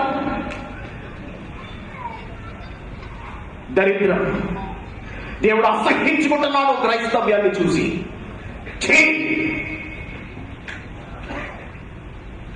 కళ్ళు తెరవండి, ఆలోచించండి. దేవుడు కోరుకుంటున్న ఉపవాసం ఆత్మల రక్షణ. దాని కొరకు నీ ఒంట్లో ఉన్న ప్రతి అవయవం పని చేయాలి, ప్రతి అవయవాన్ని నువ్వు కష్టపెట్టాలి, ప్రతి అవయవానికి ఉపవాసం ఇవ్వాలి అంటున్నాడు దేవుడు. నీ సుఖాన్ని విడిచిపెట్టు, నీ ఆనందాన్ని పక్కకు పెట్టు, నీ సంతోషాన్ని పక్కన పెట్టు, దేవుని సంతోషించు, అప్పుడే నువ్వు పరలోకం వెడతావు అంటున్నాడు. కాబట్టి దేవుడు పిల్లలు, తినటం త్రాగటం మాని ప్రార్థన చేయటం కాదండి ఉపవాసం అంటే. అదండి ఇది, అది కాదండి దేవుడు చేయమంటున్న ఉపవాసం, దేవుడు కోరుకుంటున్న ఉపవాసం. నువ్వు తిను బలంగా ఎందుకు చేశాడు? ఒకవేళ నువ్వు ఉపవాసం ఉండడమే దేవునికి ఇష్టమైతే అసలు తినడానికే ఆహార పదార్థాలనే చెడు ఇవన్నీ ఎందుకు చేశాడు? నువ్వు బాగా తినునాయన, పట్టు ఫుల్గా ఫ్రూట్స్ మళ్ళీ నీకేదో పట్టినంత నీ మొహాన్ని కొట్టడం కాదు, పౌష్టిక ఆహారం పెట్టి ఫ్రూట్స్ తిను, బలవర్ధకమైన ఆహారం. నీ కూడా నా కొడుకు రాన్న నువ్వు తిను, ఆ తిని అచ్చోసి రాబోతులాగా ఊరిగా తిరుగు. ఉపవాస ప్రార్థనలని, ఆరాధనలని, లేకపోతే బీచ్లో ఏంటంటే బీచ్లో మీట్లని తిరుగు, నువ్వు తిరుగు. సిగ్గు లేదండి క్రైస్తవ్యానికి, సిగ్గు లేదు క్రైస్తవ్యానికి. నేటి నామకార్థ క్రైస్తవ్యానికి దేవుని పిల్లలారా, క్రైస్తవ్యం అంటే తేలిక కాదండి, కష్టపడి చేశాడు దేవుడు. తినమన్నా నువ్వు తిను, తిని బలంగా నా కొరకు పరిచయం, బలంగా దేవుడు ప్రేమ పరిచయం. మనం ఏం చేయాలంటే ముందు తినాలి కదండి, దేవుని వాక్యం ప్రకటించాలి. నువ్వు తిని బలపడి వెళ్ళి సువార్త ప్రకటించు సమాజంలోకి వెళ్ళి, అంతే తప్పించి దేవుడికి నచ్చని ఉపవాసాలు చేస్తూ అది దేవుడికి ఇష్టమని భ్రమపడుతున్నారా? ఎంత మాత్రము దేవునికి ఇష్టమైన ఉపవాసం అది కాదు. అర్థమైంది కదా? దేవుని పిల్లలారా, చెప్పిన ప్రతి పాఠాన్ని ఒక్కసారి జాగ్రత్తగా ఆలోచించండి. ఎందుకు చెబుతున్నాం? ఈ దేశంలో ఉన్న వాళ్ళందరినీ ఎదిరించాల్సిన అవసరం మాకేం చెప్పండి. అందరిలాగే మేము కూడా కలిసిపోవచ్చు కదా? కాదండి, మీరందరూ కారణ జన్మలు, మీరందరూ ఒక ప్రత్యేకమైన కారణము నిమిత్తము పుట్టిన వాళ్ళు, క్రైస్తవులుగా మార్చబడిన వాళ్ళు, క్రైస్తవులుగా మార్చబడిన వాళ్ళు. మీ పుట్టుక వెనుక ఒక ఉన్నతమైన దేవుని ఆలోచన ఉంది. మిమ్మల్ని క్రైస్తవులుగా తీర్చిదిద్దడం వెనుక ఉన్నతమైన ఆలోచన దేవునికి ఉంది. దాన్ని మీ బ్రతుకులలో మీరు నెరవేర్చాలి, దాని బ్రతుకుల్లో మీరు నెరవేర్చాలండి. అందుకే దేవుడు మనల్ని పుట్టిస్తున్నాడు. యోహాను సువార్త 4వ అధ్యాయము 32వ వచనం. యోహాను సువార్త 4వ అధ్యాయము 32వ వచనం. అందుకాయన భుజించుటకు మీకు తెలియని ఆహారము నాకున్నది. చూసారండి, భుజించుటకు మీకు తెలియని ఆహారం నాకుంది. ఈ ఆహారం మానేసేయటం కాదు, ఈ ఉపవాసం, ఈ తిండి తినడం యేసుక్రీస్తు గారు మానేయలేదు. ఆయన వేరే ఒక ఆహారాన్ని భుజించారు. ఆ ఆహారమే ఆత్మల రక్షణ, ఆత్మల రక్షణ.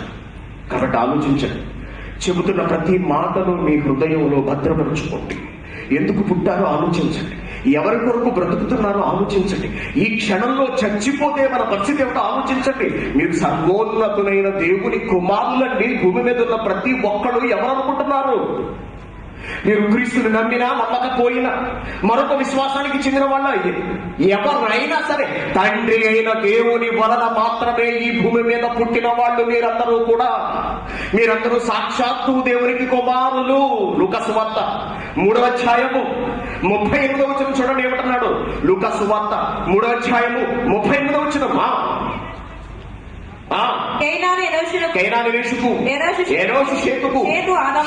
ఆదాము దేవునికి కుమారుడు.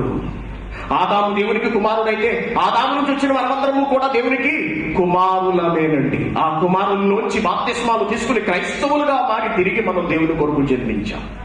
జన్మించిన మీరు ఈ రోజున ఎవరి కొరకు బ్రతుకుతున్నారు? ఎవరి కొరకు బ్రతుకుతున్నారు చెప్పండి. ఎవరి కొరకు పనిచేస్తున్నారు? పుట్టించిన దేవుని కొరక, పుట్టిన మీ కొరక? అయితే మీరు కన్నా మీ పిల్లలు కొరక వీళ్ళెవరూ మనకు పరలోకం ఇవ్వరండి. మన కన్న తల్లిదండ్రులు కానీ మన కన్న పిల్లలు కానీ వీళ్ళెవరూ మనకు పరలోకం ఇవ్వరు. కేవలం దేవుడు మాత్రమే మనకు పరలోకాన్ని ఇవ్వగలడు. ఆ దేవుడు చెయ్యమన్న పని చేస్తేనే, ఆ దేవుడు బ్రతకమన్నట్టుగా బ్రతికితేనే మనం పరలోకానికి వెళ్ళగలం. కాబట్టి దేవుడి జ్ఞానం తెలియక ఎంతో మంది నశించిపోతున్నప్పుడు దేవుని జ్ఞానాన్ని పంచడానికి బయలుదేరి లోకంలోనికి వెళ్ళవలసిన క్రైస్తవుడా ఏం చేస్తున్నారు? మరి మనం వెళ్ళకపోతే ఎవరు వెళతారు చెప్పండి? ఎవరు వెళతారు? దేవుని మనసులో ఉన్న కోరికను తీర్చడానికి, సువార్తను ప్రకటించడానికి ఎవరు వెళతారు? ఎవరు వెళతారు? ఈ పాట చూడండి ఒకసారి. ఈ పాట చూసి మనం ముగించుకుని వెళ్ళిపోతాం. ఇక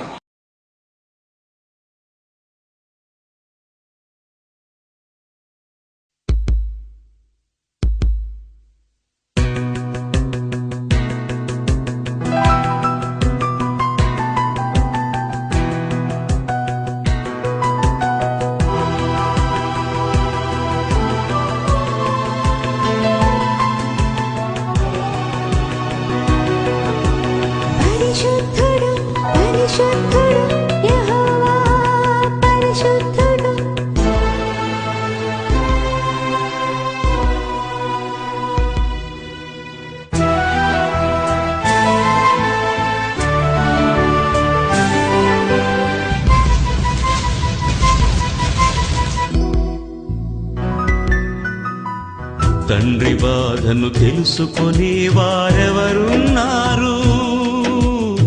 తండ్రి మనసును తెలుసుకుని వారెవరున్నారు? తండ్రి బాధను తెలుసుకుని వారెవరున్నారు? తండ్రి మనసును తెలుసుకుని వారెవరున్నారు? ఎవరెడతారు? తన పిల్లలను రక్షించుటకు ఎవరెడతారు?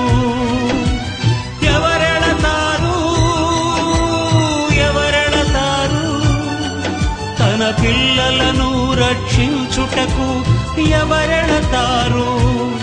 తండ్రి బాధను కళ్ళారా చూసిన క్రీస్తు బలి అయినాడు. తండ్రి తనయుడేసే బలి అయినాడు.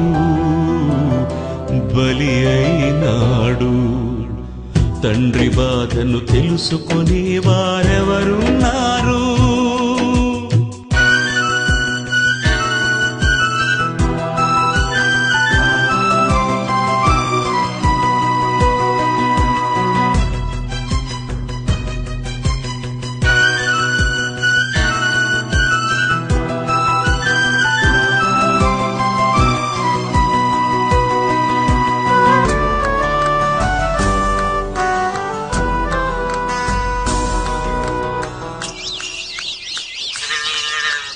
పశువులకు యజమాని ఎవరో తెలుసును, మనుషులకు దేవుడెవరో తెలుసునా? పశువులకు యజమాని ఎవరో తెలుసును, మనుషులకు దేవుడెవరో తెలుసునా? దేవుడు బ్రతుకును ఇచ్చాడు, మనిషి బ్రతకడం నేర్చాడు. దేవుడు బ్రతుకును ఇచ్చాడు, మనిషి బ్రతకడం నేర్చాడు. తన తండ్రిని ఎరుగని నరులే మూర్ఖులు. మీకంటే ఈ భూమిపై ఎవరున్నారు? తన పిల్లలను కాపాడే పనిలో మనుషులు ఎవరున్నారు? తండ్రి తనయుడేసే బలి అయినాడు. తండ్రి బాధను తెలుసుకునే వారెవరున్నారు? తండ్రి మనసును తెలుసుకునే వారెవరున్నారు?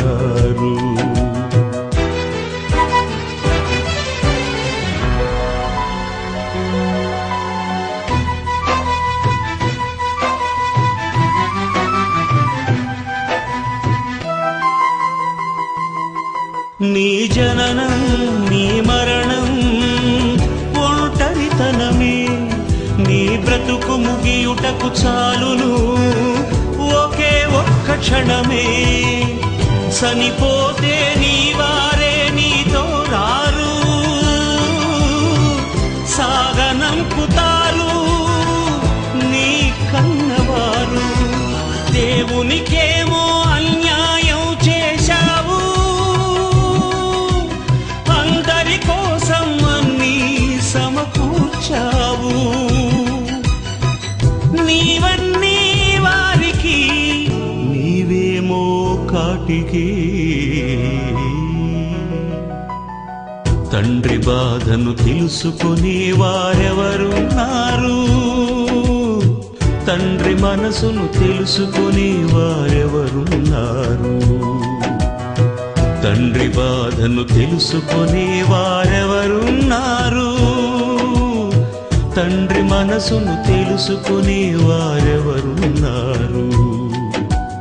ఎవరెడతారు ఎవరెడతారు తన పిల్లలను రక్షించుటకు ఎవరెడతారు. ఎవరెడతారు ఎవరెడతారు తన పిల్లలను రక్షించుటకు ఎవరెడతారు. తండ్రి బాధను కళ్ళారా చూసిన క్రీస్తే బలి అయినాడు, తండ్రి తనయుడేసే బలి అయినాడు, బలి అయినాడు. తండ్రి బాధను తెలుసుకుని వారెవరున్నారు. చెబుతున్న ప్రతి మాట మీ మేలు కొరకు అనే విషయం జ్ఞాపకం ఉంచుకోండి. వీళ్ళెవరూ నాకు వ్యతిరేకులు కాదండి, వాళ్ళలా భావించుకుంటారు. ప్రతి ఒక్కరిని నేర్చుకోమని చెబుతున్నాం, దేవుని మనసు అర్థం చేసుకోమని చెబుతున్నాం. ఎవరు వెళతారు చెప్పండి ఈ ప్రపంచం కొరకు? మన ఇంట్లో మనం కూర్చుని ప్రార్థనల పేరుతో, ఉపవాసాల పేరుతో తలుపులు బిగించుకొని మనం ఏడుస్తూ కూర్చుంటే నశించిపోతున్న దేవుని సమాజాన్ని కాపాడటానికి ఎవరు వెళతారు? మనకి బాధ్యత లేదు. అందుకేనండి దేవుడు మనల్ని క్రైస్తవులుగా పుట్టించాడు. క్రైస్తవుని బాధ్యత ఈ ప్రపంచాన్ని మార్చటం, ప్రతి మనిషిలోకి దైవ లక్షణాలను తీసుకువెళ్ళటం, ప్రతి వ్యక్తిని దేవునిగా ఉన్నతునిగా మార్చటం, ప్రతి వ్యక్తిలో ఉన్నటువంటి తప్పుడు ఆలోచనలు, తప్పుడు కోరికలను, అసూయలను, కక్షలను, ద్వేషాలను బయటకు తీసుకురావటం, వీటన్నిటికీ అవసరమైన వాక్యాన్ని ప్రతి ఒక్కడి హృదయంలోనికి తీసుకువెళ్ళడం, అతనిని మార్చటం. అందుకేనండి దేవుడు మనల్ని క్రైస్తవులు చేశాడు. ఎందుకు మన తప్పులను అడిగాడు? ఎందుకు మనకు రక్షణ అనే వస్త్రాలు ధరింపచేశాడు? పనిలోకి పంపించటానికి. క్రైస్తవుని మీద ఉన్న బాధ్యత ఆత్మల రక్షణ. దీనిని మరిచిపోయి మీకంటూ ఏవో ఆచారాలు, సంప్రదాయాలు పెట్టేసుకుని ఇది దైవ సమ్మతం అని మీరు వెళ్ళిపోతే నిత్యాగ్ని దండనలోనికి జారిపోతాం. కాబట్టి దేవుని పిల్లలారా, ప్రతి విషయాన్ని కూలంకషంగా మీరు ఆలోచించండి. రండి, నేర్చుకోండి. మీ సంఘాన్ని వదిలి వచ్చేసేమని నేను చెప్పట్లేదు. ఈ దేశంలో 5 చోట్ల వాక్యాన్ని ప్రకటిస్తున్నాను నేను. మీకు వీలున్న ప్రతి చోటుకి రండి, వచ్చి జ్ఞానాన్ని నేర్చుకోండి. ఏమండి, కొన్ని రోజులుగా ఎంతో కష్టపడి పనిచేస్తున్నారు ఈ ప్రాంతంలో ఉన్న వాళ్ళందరూ. తెలుసా అండి? ఎందుకో తెలుసా? వాక్యాన్ని అర్థం చేసుకున్నారు కాబట్టి, వాక్యం విలువేంటో తెలుసుకున్నారు కాబట్టి, దేవుని పని చేయడం తమ బాధ్యతని గుర్తించారు కాబట్టే అహోరాత్రులు శ్రమించారండి. మీరందరూ లోపల కూర్చున్నారా? వాళ్ళు బయట పనులలో ఉన్నారండి. కారణం, దేవుని మనసు అర్థం చేసుకున్నారు. సమాజానికి వాక్యం అందించాలి అంటే వాటికి అవసరమైన ప్రతి వాటిని మేము సమకూర్చి పెట్టాలనుకున్నారు కాబట్టి దేవుని కొరకు కష్టపడుతున్నారు, దేవుని పనిలో ముందుకు పెడుతున్నారు. ఈ రోజున ఈ దేశంలో ఎన్నో విధాలుగా మేము వాక్యాన్ని ప్రకటిస్తున్నాం, అనేక ఆత్మను రక్షిస్తున్నాం. మీరు కూడా మీ ఆత్మను రక్షించుకోవాలి, నిజమైన వాక్యాన్ని నేర్చుకోవాలి అనుకుంటే రండి. జరగబోయే తరగతులకు రండి, క్లాసులకు రండి, వచ్చి పాఠాలు నేర్చుకోండి. మీ సంఘాలకు వెళ్ళిపోండి. మీ సంఘాలను విడిచిపెట్టి రమ్మని నేను ఎప్పుడు ఎవరిని పిలవనండి. నేర్చుకోండి, వెళ్ళిపోండి. దేవుని జ్ఞానం నేర్చుకోండి, వెళ్ళిపోండి. మీ బోధకులకు చెప్పండి, వచ్చి నేర్చుకుని వెళ్ళి వాళ్ళ సంఘాలను బాగు చేసుకోమని. ఉచితంగా ప్రకటిస్తున్నాను నేను సువార్తను, ఉచితంగా ప్రకటిస్తున్నాను. రమ్మనండి, మీ బోధకులను రమ్మనండి, వచ్చి ఈ జ్ఞానాన్ని నేర్చుకోమనండి. వాళ్ళ సంఘాలని బాగు చేసుకోమని చెప్పండి. వాళ్ళ సంఘంలో ఉన్న ప్రతి వ్యక్తిని బాధ్యత కలిగిన నా క్రైస్తవునిగా, వీరుడిగా, నాయకుడిగా తయారు చేయమని చెప్పండి. రేపొద్దున దేవునికి జవాబు చెప్పుకోవాల్సి వస్తుందని చెప్పండి. మీ బోధకుడికి మీరు ఉపవాస ప్రార్థనల పేరుతో మిమ్మల్ని తప్పుదారులకు తీసుకువెళ్ళిపోతున్నారు. అదే నిజమని మీరు భ్రమపడుతున్నారు. అదే నిజంలో ఉండి చచ్చిపోతే మీరు ఎక్కడికి వెళ్ళిపోతారు?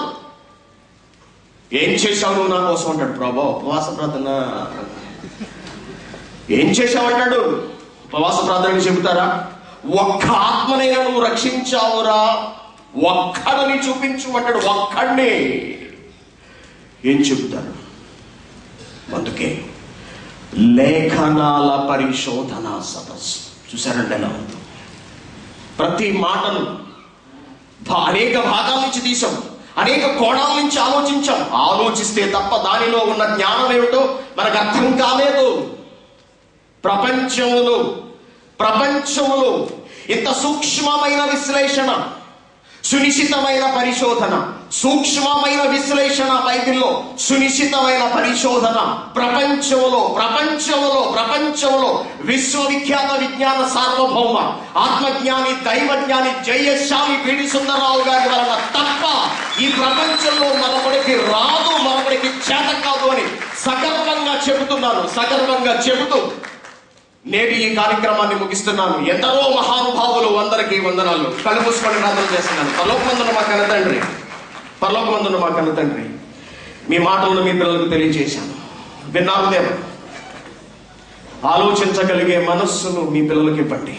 నిజాలను కళ్ళకు కట్టినట్టుగా చూపించాను తండ్రి. మీ పిల్లల బాగు కోరి చెప్పాము దేవా. మీ మాటలు మా జీవిత ఆశయాలుగా చేసుకుని ముందుకు వెళుతున్నాం. క్రీస్తు త్యాగాన్ని, క్రీస్తు రక్త తర్పణకు ఫలితాన్ని తండ్రి మా బ్రతుకు కాలంలో మేము మీకు చూపించగలగాలి. అందుకే మీరు మమ్మల్ని క్రైస్తవులుగా పుట్టించారు నాయన, క్రైస్తవులుగా పుట్టించారు. వాక్యాన్ని చేతికిస్తున్నారు, వాక్య ఖడ్గాన్ని మీరు మా చేతికిస్తున్నారు తండ్రి. దేవా, వారి ఆత్మను రక్షించగలిగే శక్తి గల వాక్యాన్ని స్వీకరించగలిగే మనస్సును మీ పిల్లలందరూ ప్రసాదించండి. కష్టపడి పనిచేసిన ప్రతి బిడ్డను మీరు జ్ఞాపకం చేసుకోండి తండ్రి. మీకోసం వారి రక్తాన్ని త్యాగం చేశారు తండ్రి, వారి రక్తాన్ని ధారపోశారు, వాళ్ళ కష్టార్జితాన్ని. నన్ను నమ్మి వాళ్ళ కష్టార్జితాన్ని నాకు పెట్టుబడిగా పెట్టారు తండ్రి. నా చేతనైనంత మటుకు నేను కృషి చేయగలిగాను దేవా. ఈ దేశంలో ఉన్న ప్రతి ఒక్కరికి మీ వాక్యం అందించాలని తాపత్రయపడుతున్నాం నాయన. మీ సంకల్పం ఇది. ఈ దేశం పట్ల మీకున్న సంకల్పం నాయన ఇది. ఈ దేశంలో మీకు అనేకులైన పిల్లలు ఉన్నారు, వాళ్లకు వాక్యం తెలియక పాడైపోతున్నారు అనే ఈ తరంలో ఈ దేశంలోకి మీరు మమ్మల్ని పంపించారు. మా శక్తి మేరకు మేము కృషి చేస్తున్నాం. అనేక పద్ధతుల ద్వారా మీ వాక్యాన్ని వెదజల్లుతున్నాం తండ్రి. మరిన్ని పద్ధతుల ద్వారా కూడా మీ మాటలను తీసుకువెళ్ళగలిగే అవకాశాలను మాకు ప్రసాదించండి దేవా. ఎన్నో గంటలుగా మీ పిల్లలు కూర్చుని విన్నారు. వాళ్ళు ఇప్పుడు క్షేమంగా ఇళ్లకు చేర్చమని మిమ్మల్ని బ్రతిమాడుతున్నాం. వారి ఇళ్లకు క్షేమంగా చేర్చారు. అనేక మంది పిల్లలు తండ్రి ప్రచారంలోను వంటలలోను ఎంతో కష్టపడుతున్నారు నాయన. మిమ్మల్ని ప్రేమించి వారిని అందరినీ మీరు జ్ఞాపకం చేసుకోండి తండ్రి. మాకెంతటి మహాజ్ఞానాన్ని ప్రసాదించిన మా ఆత్మీయ తండ్రి మీరు జ్ఞాపకం చేసుకోండి. ఆయనకి దీర్ఘాయుష్యం, సంపూర్ణ ఆరోగ్యము ప్రసాదించండి. భవిష్యత్తులో మరిన్ని దైవ కార్యక్రమాలు, మీకు సంబంధించిన పనులను చేయగలిగి ఆయుష్ను, అవకాశాలను మాకివ్వండి తండ్రి. పూర్తి ప్రతికూలమైన పరిస్థితులలో మీ సేవలు జరిగిస్తున్నాం. మీరు మా వెన్నంటి ఉండి నడిపిస్తున్నారు తండ్రి. లేకపోతే ఇది ఎంతవరకు రాదు. మీరు మాతో ఉన్నందుకు మీకు ధన్యవాదాలు నాయన. దేవా, ప్రతి ఒక్కరూ మారాలని మీరు కోరుకుంటున్నారు. దానిని అమలు చేయాలని మేము తాపత్రయపడుతున్నాం. తగిన బలంతో, రెట్టించిన ఉత్సాహంతో మీరు మమ్మల్ని మరింత ముందుకు తీసుకువెళ్ళండి. వచ్చిన ప్రతి బిడ్డను మీరు జ్ఞాపకం చేసుకోండి. ఈ రోజున సెలవైనప్పటికీ, ఇంటిలో ఉండి విశ్రాంతి తీసుకోవాలి అనుకోకుండా అనేక మంది మీ పిల్లలు వాక్యం వినడానికి వచ్చారు. వారి ప్రేమను మీరు గుర్తించండి నాయన. మీ పట్ల ఉన్న భక్తిని మీరు స్వీకరించండి. ప్రతి ఒక్క కుమారుని కుమార్తెను మీరు జ్ఞాపకం చేసుకోండి తండ్రి. మాకు ఇది కావాలి, ఈ లోకంలో మాకు ఇది కావాలి అని మేము మిమ్మల్ని అడగాల్సిన అవసరం లేదు తండ్రి. ఎందుకంటే మాకు అక్కరగా ఉన్నది ఏదో మీకు తెలుసు నాయన. ఎందుకంటే మీరు మా తండ్రి. ఏ తండ్రిని ఏ కొడుకు ఏది అడగడు. కొడుకుకు అవసరం ఏందో తెలుసుకుని తండ్రి అందిస్తున్నాడు. మాకు ఏవి అవసరమో అది మాకు ఇచ్చారు. అది మాకు అవసరమైన వాక్యాన్ని మీరు మాకు ఇచ్చారు తండ్రి. ఆ వాక్యాన్ని ఇప్పుడున్న మీ పిల్లలకు నేను అందించాను దేవా. వినగలిగి మనస్సుతో మీ పిల్లలు విన్నారు.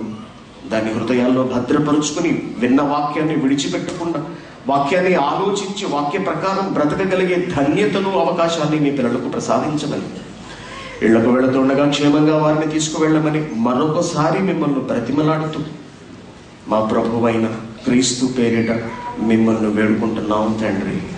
ఆమేన్. అందరికీ ధన్యవాదాలు.